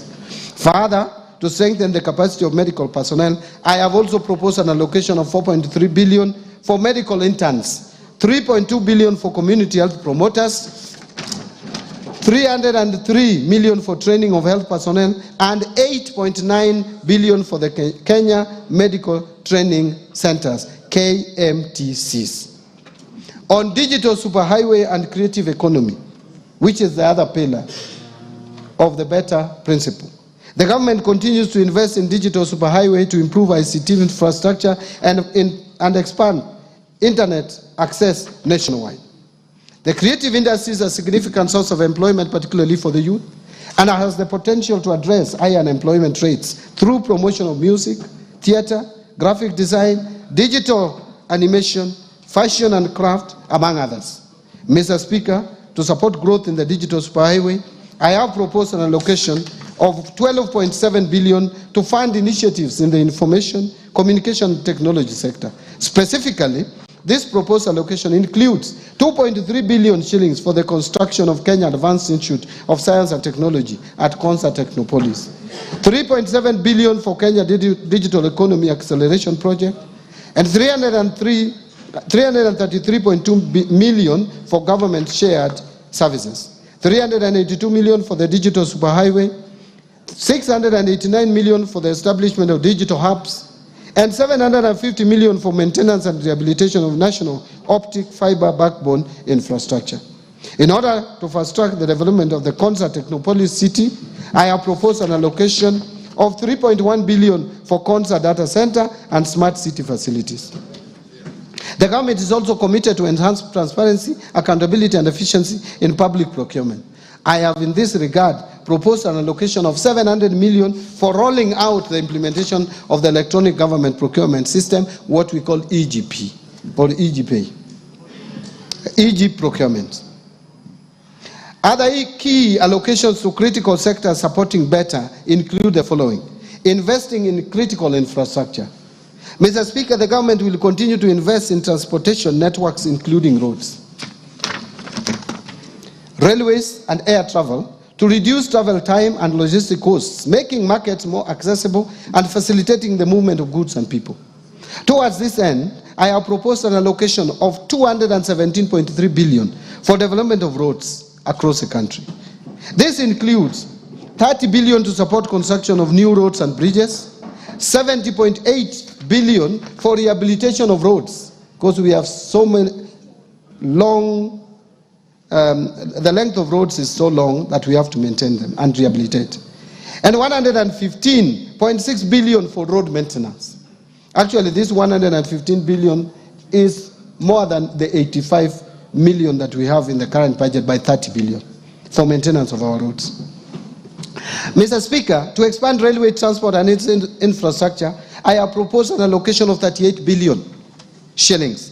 I have also proposed an allocation of 450 million for the Kenya ferry ramp in Mombasa, 331 million for Nairobi bus rapid transport project, and 298.7 million for promotion of e-mobility projects. To facilitate movement of goods and people in our inland waters, I have also proposed an additional 110.4 million for acquisition of ferries for Lake Victoria. Mr. Speaker, to scale up production of reliable and affordable energy, I have also proposed an allocation of 62.8 billion to cater for key energy interventions. This includes 31.6 billion for the national grid system, 16.3 billion for rural electrification, 11.6 billion for development of geothermal energy, 2.1 billion for alternative energy technologies, and 743 million for development of nuclear energy. Let me now talk about improving education outcomes. Mr. Speaker, the education sector plays a vital role in economic development by enhancing human capital, driving innovation, and improving productivity. To this end, the government continues to invest in education to raise learning outcomes and ensure equal opportunities for all. Mr. Speaker, I have proposed a total allocation of 702.7 billion to the education sector, which is almost 28% of our entire budget. This will include an allocation of 387.2 billion to the Teacher Service Commission. The allocation for TSC will include 7.2 billion for recruitment of intern teachers and 980 for capacity building of teachers on competence-based education curriculum. Further, I have proposed an allocation of 7 billion for free primary education, 28.9 billion for junior secondary school capitation, and 51.9 billion for free day secondary education. In addition, Mr. Speaker, I have also proposed an allocation of 5.9 billion for administering the national examinations, 3 billion for the school feeding program, and 7.2 billion for the recruitment of instant teachers. I think that one I had already mentioned, that's a repeat, and 4 billion for the technical, vocational, educational training and entrepreneurship project.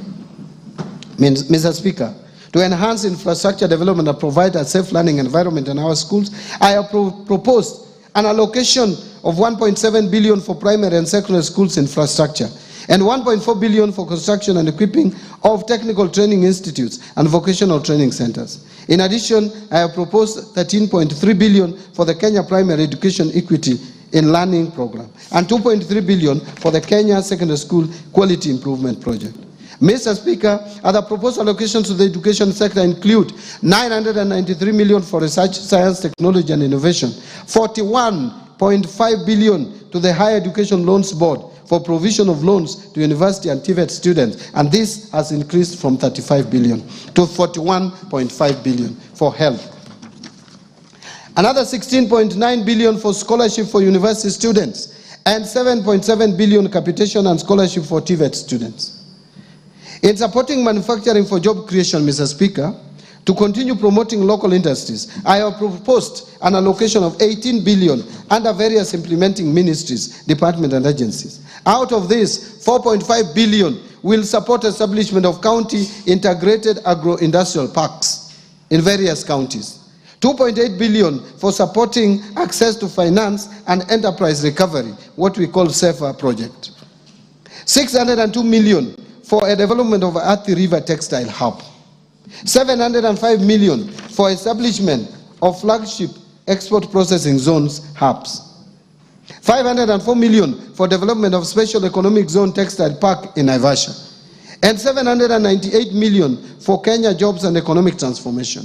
Mr. Speaker, in order to revitalize and maximize the benefits from our cash crops, I have proposed 2 billion for coffee cherry revolving fund and another 2 billion for coffee debt waivers. This is up from the 3 billion that was allocated to this subsector in the last financial year's budget. Another 1.5 billion for sugar sector reforms and 120 million for modernization and revitalization of cotton ginneries, and 245 million for horticultural produce compliance enhancement project. Mr. Speaker, to support local production and processing of edible oils, I have proposed an allocation of 300 million for the National Edible Oil Crops Promotion Project. Mr. Speaker, to enhance milk processing, I have proposed an allocation of 400 million for excess milk mop-up and 150 million for modernization of milk processing factories in Runyenjes and Narok. Mr. Speaker, to equip our youth with essential training and internship opportunities in trade and industry, I have proposed an allocation of 330 million for the Kenya Industry and Entrepreneurship Project, another 500 million for the construction of industrial research laboratories, and 109 million for constituency industrial development centers.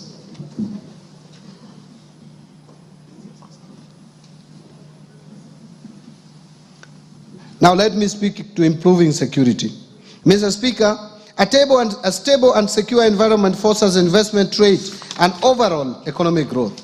In this regard, I have proposed an allocation of 202.3 billion for defense, another 125.7 billion for the National Police Service, and 51.4 billion for the National Intelligence Service.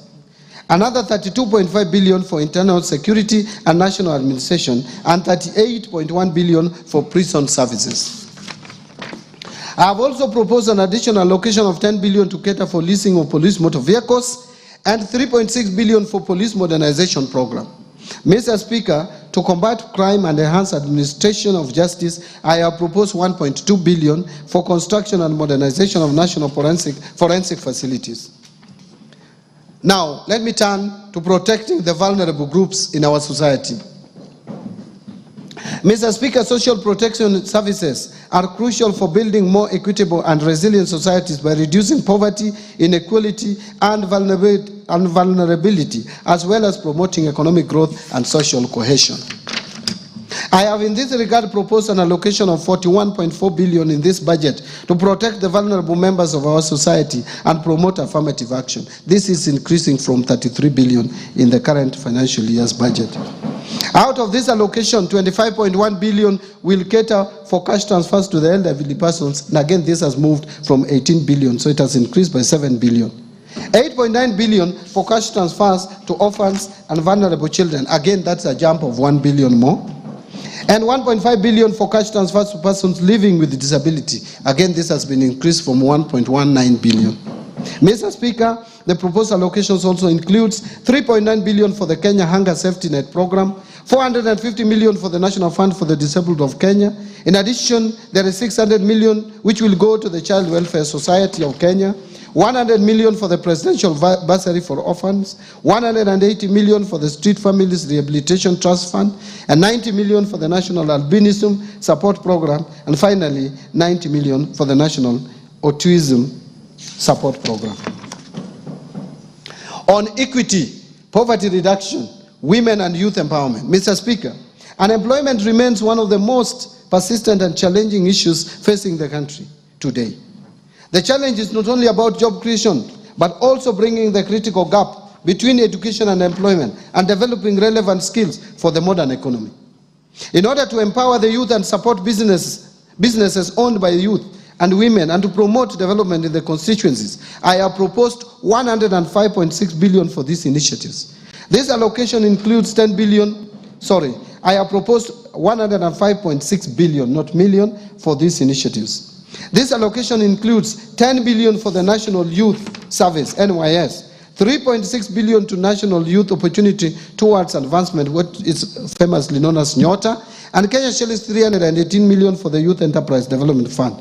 In addition, I have proposed 990 million for film development services.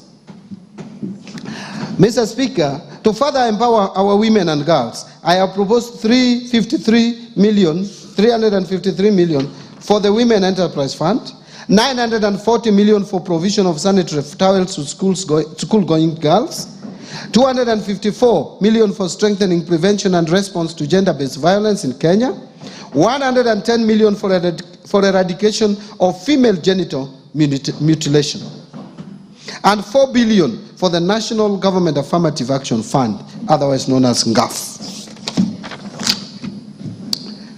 Mr. Speaker, to promote regional equity, reduce poverty, and enhance social development across the country, I have proposed 58.8 billion for the National Government Constituency Development Fund, 9.6 billion for the Equalization Fund to finance programs in identified marginal areas or marginalized areas, and another 15.9 billion for the Kenya Devolution Support Program number 2.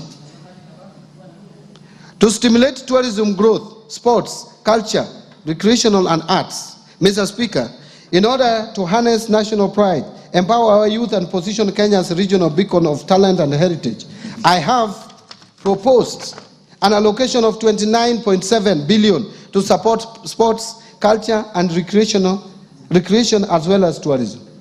This proposed allocation includes 13.5 billion for the Sports, Arts and Social Development Fund, 2.3 billion to establish an automation and digitization system for the sports registrar, 241 million for the Anti-Doping Agency of Kenya to make Kenya remain competitive in the athletics and other sports, 402 million for Sports Kenya, 245 million for the Kenya Academy of Sports, 8.2 billion for the Tourism Fund, and 4.8 billion for Tourism Promotion Fund. On environmental protection, water and natural resources, Mr. Speaker, to safeguard natural ecosystems, ensure sustainable water use, and tackle the impact of climate change, I have proposed an allocation of 10.7 billion for forest resources conservation and management, 1.6 billion for forest research and development, 3.7 billion for environment management and protection, 11.5 billion for the Kenya Financing Locally Led Climate Action Project, which is known as FLOCA, 1.6 billion for meteorological service, and 13.2 billion for wildlife security, conservation and management. Another 953 million for wildlife research and development. In addition, I have also proposed 1.1 billion for human wildlife conflict compensation and 950 million for wildlife insurance. Mr. Speaker, I have also proposed an allocation of 26.8 billion for water and sewerage infrastructure development. Out of this, 16.5 billion for water resources management and 1.9 billion for water storage and flood control. In addition, I have also proposed 15 billion for irrigation and land reclamation and 266 million for water harvesting and storage for irrigation. In order to improve governance and sustaining the fight against corruption, Mr. Speaker, to enhance good governance, intensify the fight against corruption, and entrench integrity and accountability in public service delivery, I have proposed Kenya shillings 4.5 billion for the Ethics and Anti-Corruption Commission, 4.5 billion for the Office of the Director of Public Prosecutions, 5.3 billion to the State Law Office, and 8.7 billion for the Office of the Auditor General. In addition, Mr. Speaker, to enhance the oversight and legislative role of Parliament, I propose an allocation of 48 billion for Parliament. To enable administration of justice, I also propose an allocation of 27.8 billion for the judiciary. Now let me turn to allocation to county governments.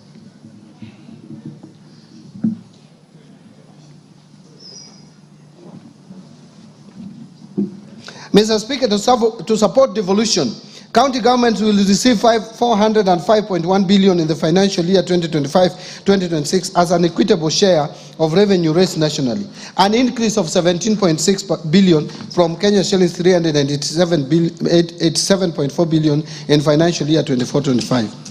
The 405.1 billion represents 25.8% of the most recently audited revenues for financial year 2020-2021, way higher than the minimum of 15% prescribed in Article 203(2) of the Constitution. In order to ensure food and nutrition security, infrastructure development, improved water and sanitation systems, among others, county governments will receive an additional 69.8 billion as additional allocations.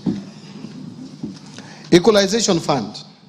Mr. Speaker, to support implementation of projects in the marginalized areas, 7.85 billion has been proposed as an allocation to the Equalization Fund in the financial year 2025-2026, and an additional 2.74 billion to settle outstanding arrears owed to the fund. Mr. Speaker, now allow me to speak to measures to enhance county government's own source revenue. Mr. Speaker, the own source revenue policy recommended the development of a national framework legislation to regulate the introduction of taxes, fees, and charges by county governments. Consequently, the National Treasury and other stakeholders developed the County Government Revenue Raising Process Bill, which is currently before Parliament for consideration. Again, I urge the Honourable House to consider the bill and prioritize its enactment. Mr. Speaker, now let me turn to taxation measures.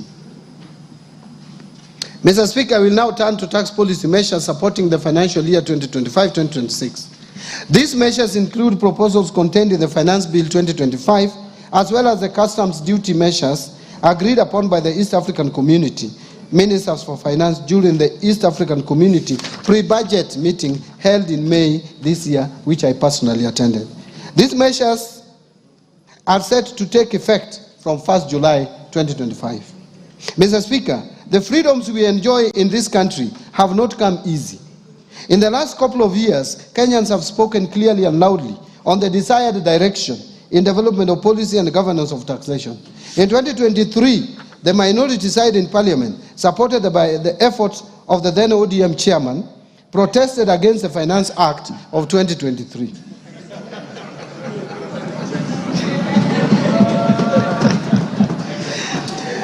Last year, Mr. Speaker, some provisions in the Finance Bill 2024 triggered protests across the country. These actions in the 2 years regrettably resulted in the loss of lives and destruction of property and adversely impacted economic lives of many. In the remembrance of our fellow Kenyans who lost their most precious lives during these protests, allow me, Mr. Speaker, that we observe a minute of silence in their remembrance. Will you be upstanding?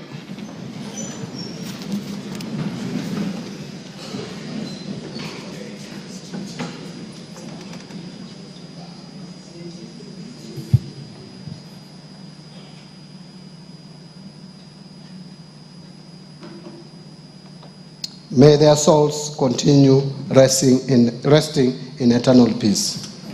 Thank you, honorable members.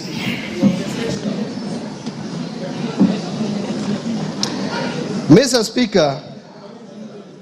Speaker, no life should be lost and no property should be destroyed again. The message from Kenyans was clear. Since I took office at the National Treasury and Economic Planning, I assured Kenyans that we shall strive to reduce tax burden. In this respect, the Finance Bill of 2025 has neither proposed new taxes nor raised any tax rates. Instead, we have chosen to enhance tax revenue collection through administrative reforms by simplifying and streamlining tax laws to make them clearer and easier to implement, thereby improving taxpayer compliance. The process also involves rationalization of tax expenditure to enhance equity and fairness. Mr. Speaker, the revenue foregone through tax incentives or tax expenditure has increased significantly, rising from Kenya shillings 393.1 billion, which is equivalent to 2.9% of GDP in 2022, to 510.6 billion, which is equivalent to 3.4% of GDP in 2023. To reverse this trend, the Finance Bill of 2025 proposes reforms to rationalize tax expenditures so as to promote equity, fairness, efficiency, and reduce distortions within the tax system. The proposed reforms are in line with the national tax policy and the medium-term revenue strategy, which this Honorable House passed. So, Mr. Speaker, from the proposed reforms, we expect to raise Kenya shillings 30 billion more as additional revenue. Mr. Speaker, customs measures agreed upon by East African community ministers during the pre-budget meeting are intended to protect our industries and ensure they access raw materials and inputs at affordable prices. The meeting allowed Kenya to import tea packaging materials at a lower duty rate of 10%.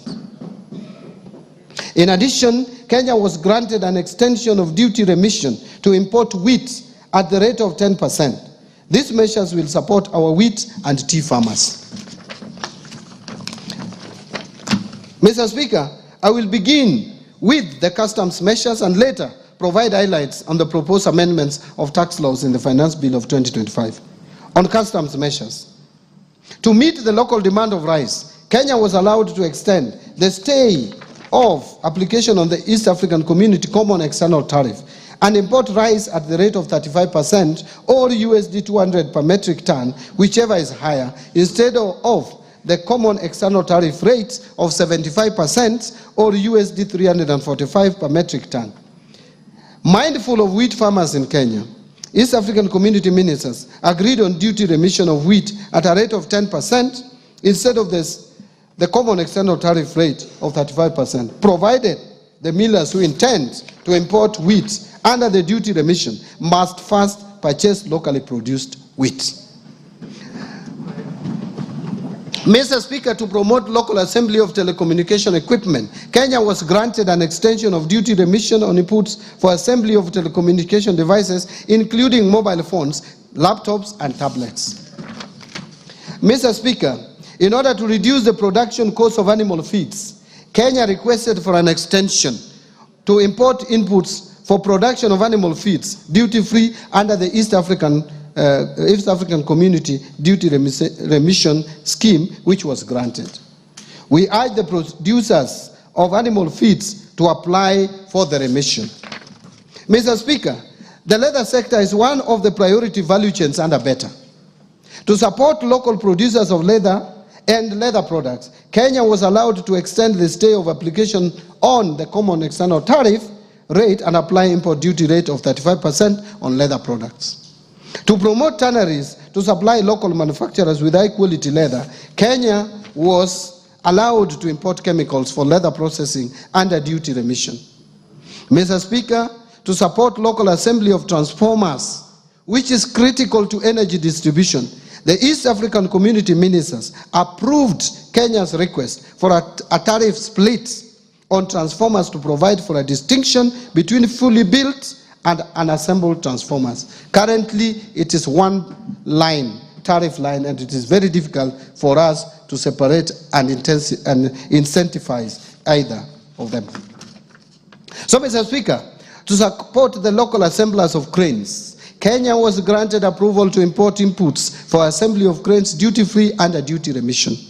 Mr. Speaker, last year Kenya was granted a stay of application on the East African East African Community Common External Tariff to apply a higher duty rate ranging from 25 to 35% on certain types of paper used in manufacturing packaging materials. This action adversely affected exporters, particularly in tea sector. To address this, Kenya opted not to request for an extension of the stay of this common external tariff. And this decision will not affect local manufacturers of packaging materials, as they will continue importing raw materials under duty remission.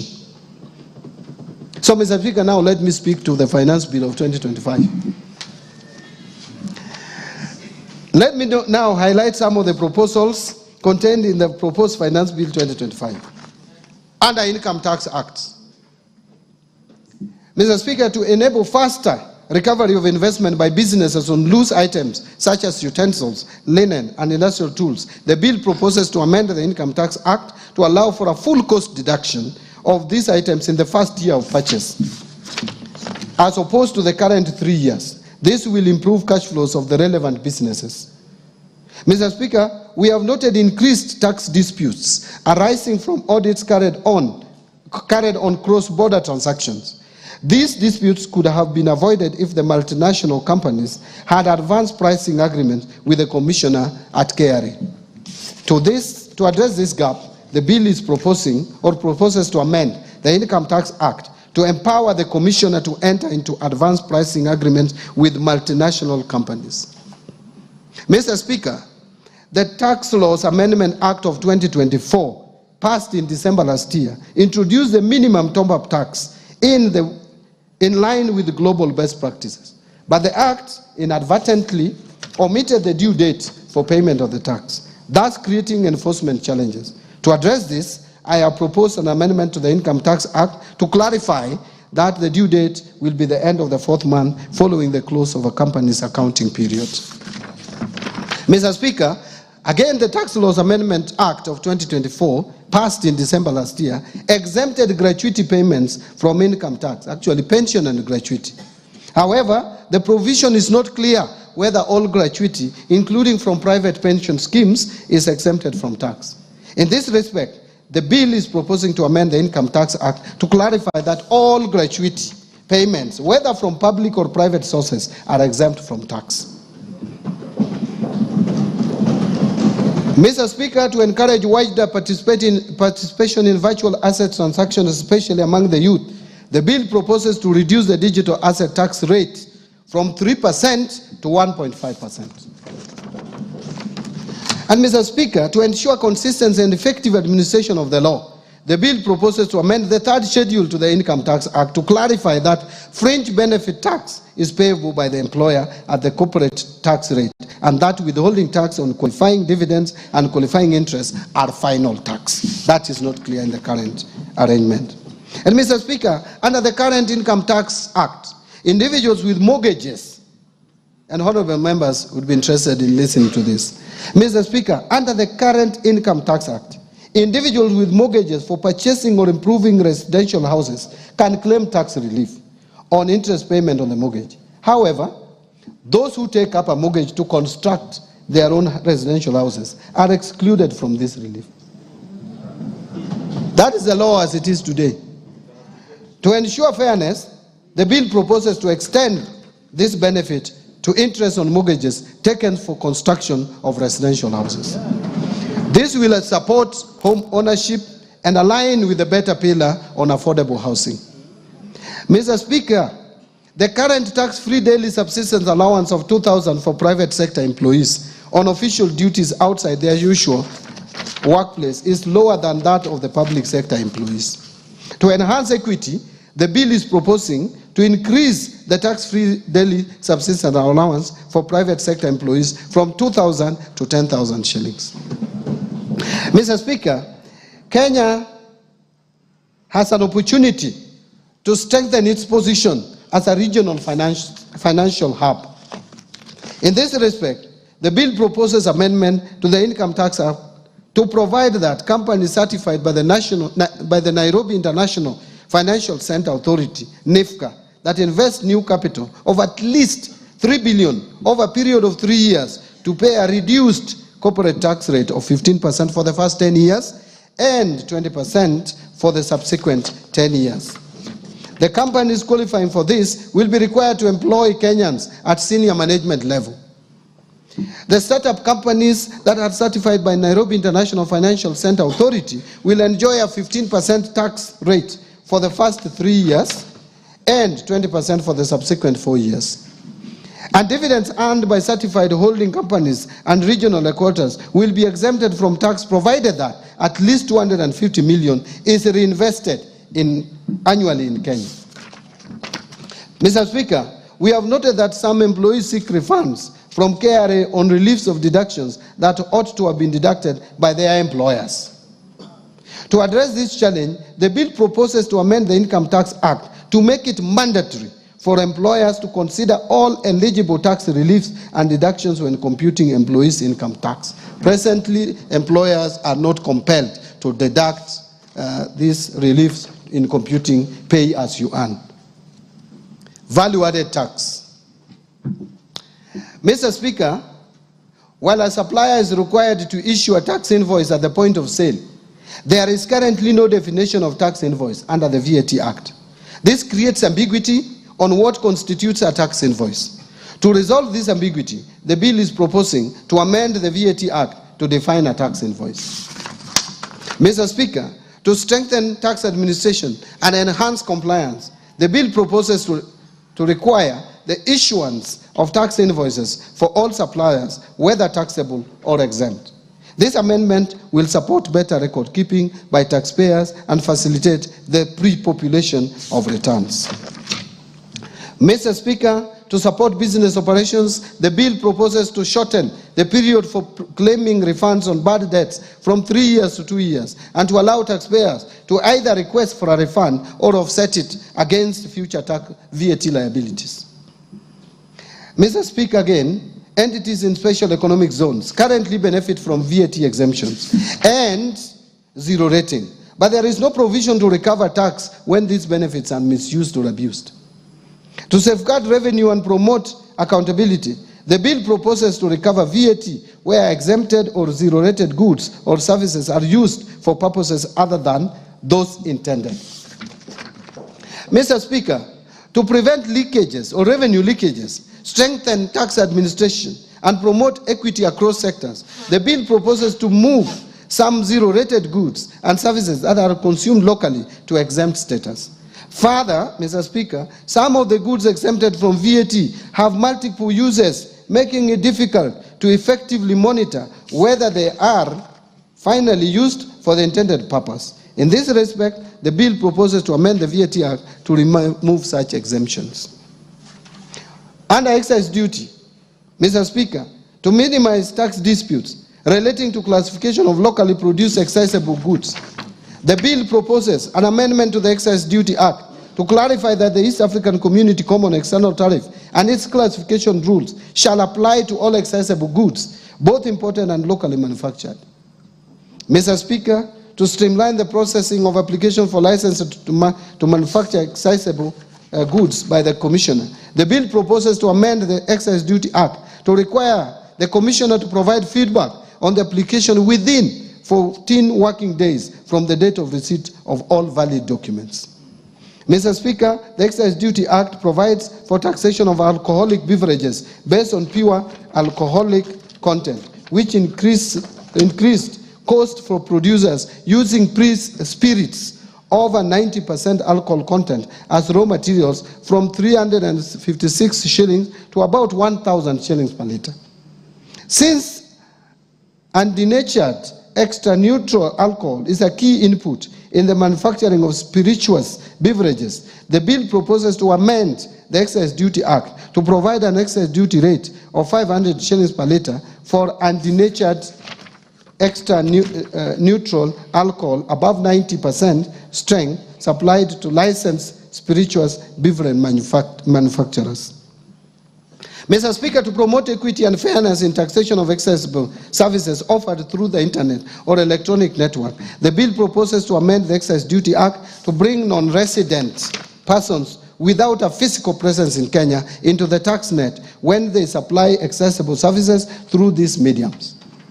Mr. Speaker, to avoid double taxation of fees charged by digital lenders, the bill proposes to amend the definition of digital lender under the Excise Duty Act to exclude entities licensed under the Banking Act, the Cooperative Societies Act, and the Microfinance Act. Honorable members, to enhance clarity and consistency in the administration of excise duty legislation, the bill is proposing to amend the Excise Duty Act to clarify that imported plastic products, including plates, self-adhesive plastics, and printed polymers, will be subjected to excise duty at 25% of the excise value, or 200 per kilogram, whichever is higher.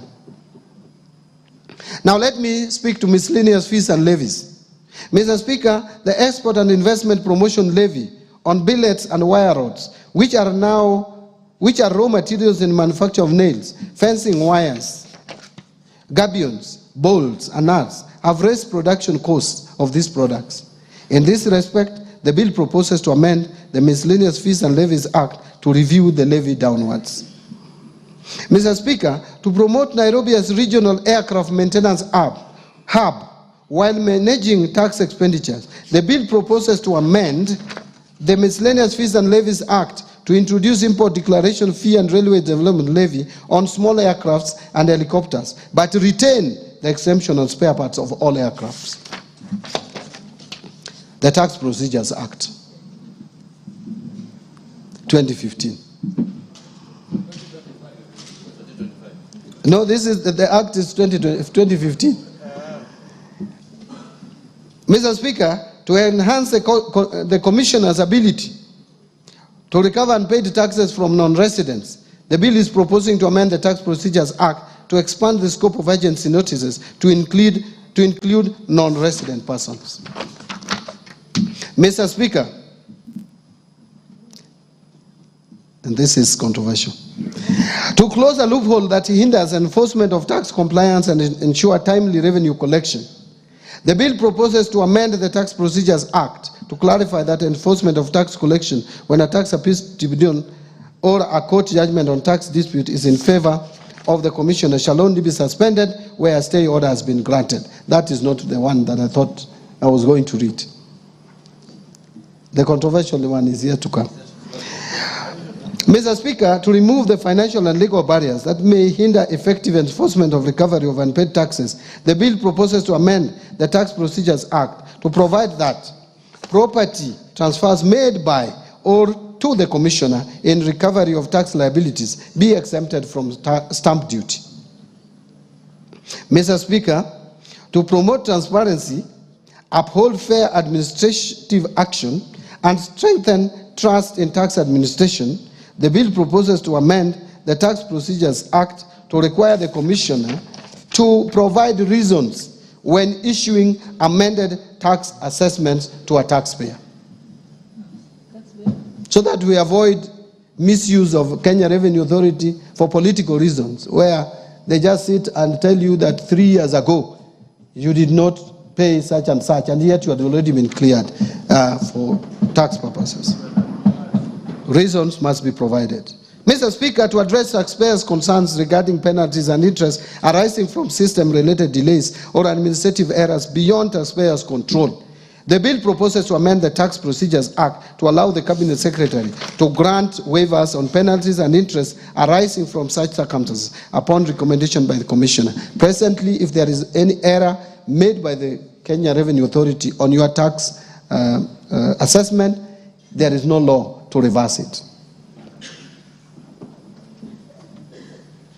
So in conclusion, Mr. Speaker and fellow Kenyans, we have experienced a wide range of challenges as a nation in the past 2 years.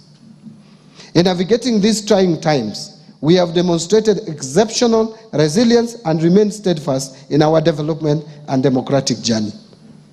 Kenyans have demonstrated commendable patience and resilience as the government continues to fulfill its commitments to improve livelihoods through the implementation of better. And under the leadership of His Excellency the President, Dr. William Ruto, we have made meaningful progress in advancing our development agenda, promoting inclusion, fostering national unity, and working together to build our nation and renew the spirit of patriotism. Mr. Speaker, the budget I have presented today has been thoughtfully prepared to navigate the delicate balance of competing interests while adhering to our fiscal consolidation plan. Mr. Speaker, I am confident that the policies and structural reforms I have outlined provide a solid foundation for sustaining our socio-economic transformation.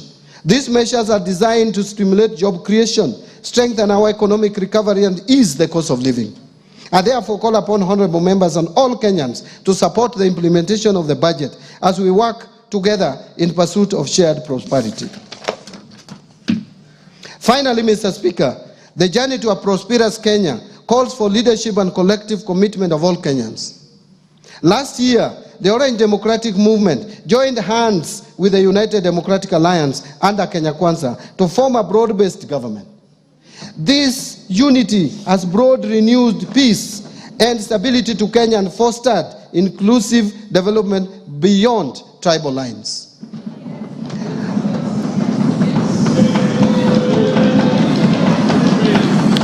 I wish. Thank you. Thank you. Thank you. Thank you. Thank you. Thank you very much. I wish to acknowledge with gratitude the unwavering leadership and vision of His Excellency the President Dr. William Ruto and His Excellency the Deputy President Professor Kithure Kindiki. I also wish to recognize the invaluable efforts of the Prime Cabinet Secretary, the Attorney General, my fellow Cabinet Secretaries, Principal Secretaries, Accounting Officers, and all personnel across government ministries, departments, and agencies who have diligently contributed to the development of the financial year 2025-2026. Mr. Speaker, I want to sincerely thank Baba, Right Honorable Raila.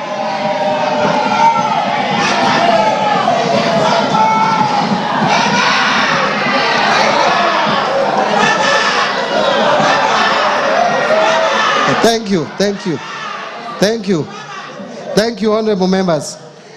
Honorable members, Mr. Speaker, I sincerely thank Baba, Right Honorable Prime Minister Raila Amolo Odinga, and the entire Orange Democratic Movement fraternity for their invaluable mentorship as well as trusting me with party leadership positions in my political journey.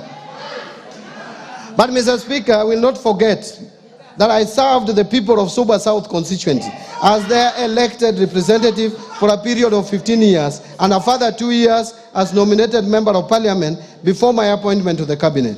I truly appreciate the people of Suba South constituency for the opportunity they gave me to serve them, and I will remain forever grateful. In addition, I served in the leadership of parliament as a minority leader, and equally, I appreciate the support accorded to me by this House and its leadership during my tenure. My sincere appreciation goes first to you, Honorable Speaker of the National Assembly,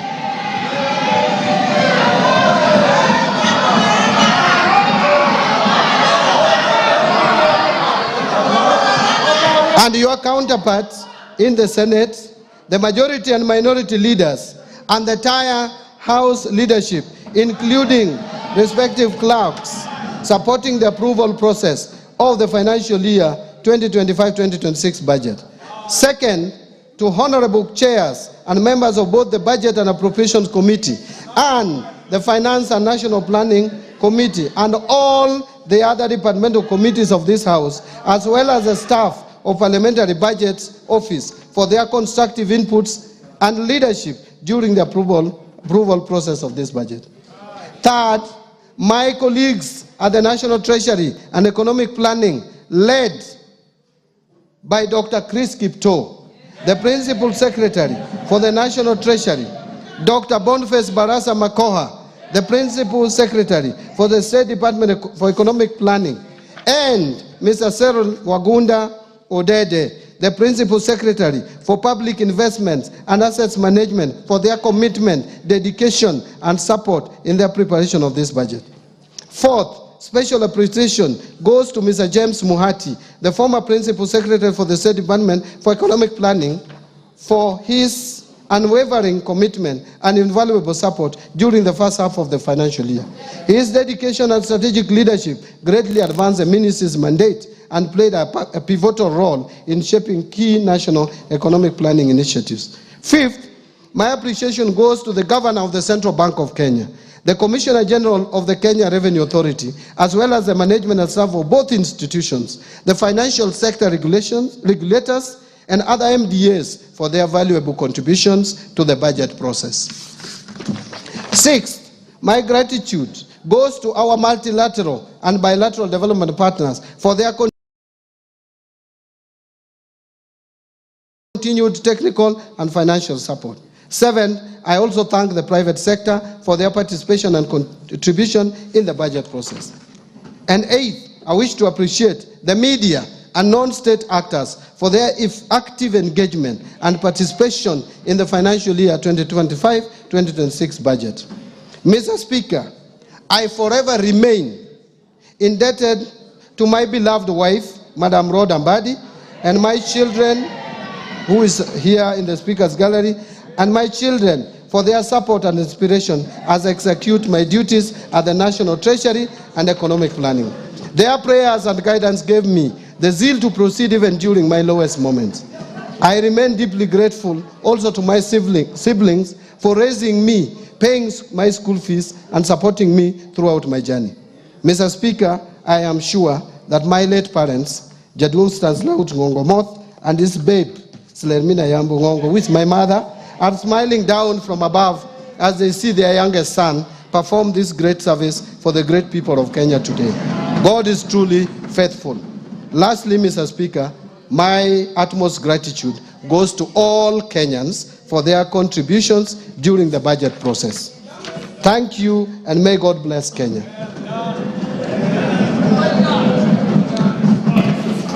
Mr. Speaker, before I resume my seat, you will recall that I have already submitted to this House the budget estimates and the Finance Bill 2025, together with the accompanying documents as required by the Public Finance Management Act 2012.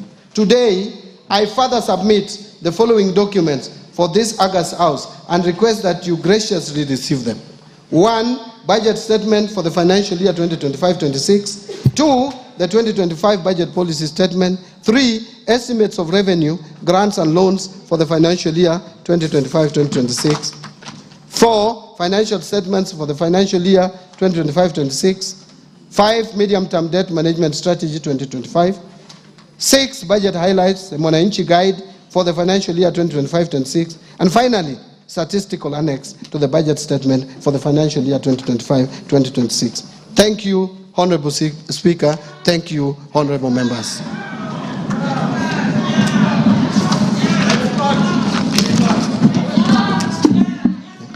Thank you, Minister. You may now take your seat. I give you this.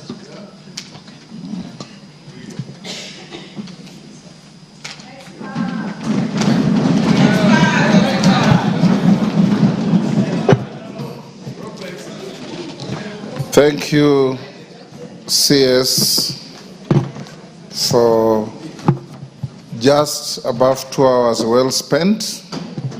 in presenting your first budget highlights to this House.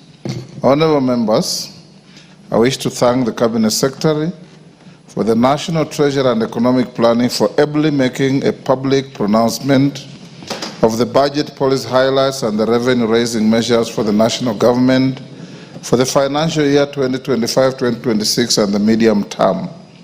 I confirm that in conformity with the provisions of Section 39 and 39A of the Public Finance Management Act, Cap 412A, and the Standing Order 244C, the Cabinet Secretary had already submitted to the National Assembly the relevant legislative proposals necessary to actualize the revenue-raising measures to finance the 2025-2026 budget.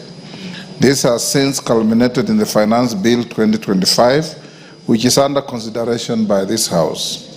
Honorable members, it's my pleasure to invite all members, the Cabinet Secretary for the National Treasury and Economic Planning, other Cabinet Secretaries, and all invited guests to a reception at the Parliamentary Courtyard. Honorable members, the time now being 5:23 p.m., this House stands adjourned until Tuesday, 17th June 2025 at 2:30 p.m. I thank you.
That marks the climax of the budget highlights.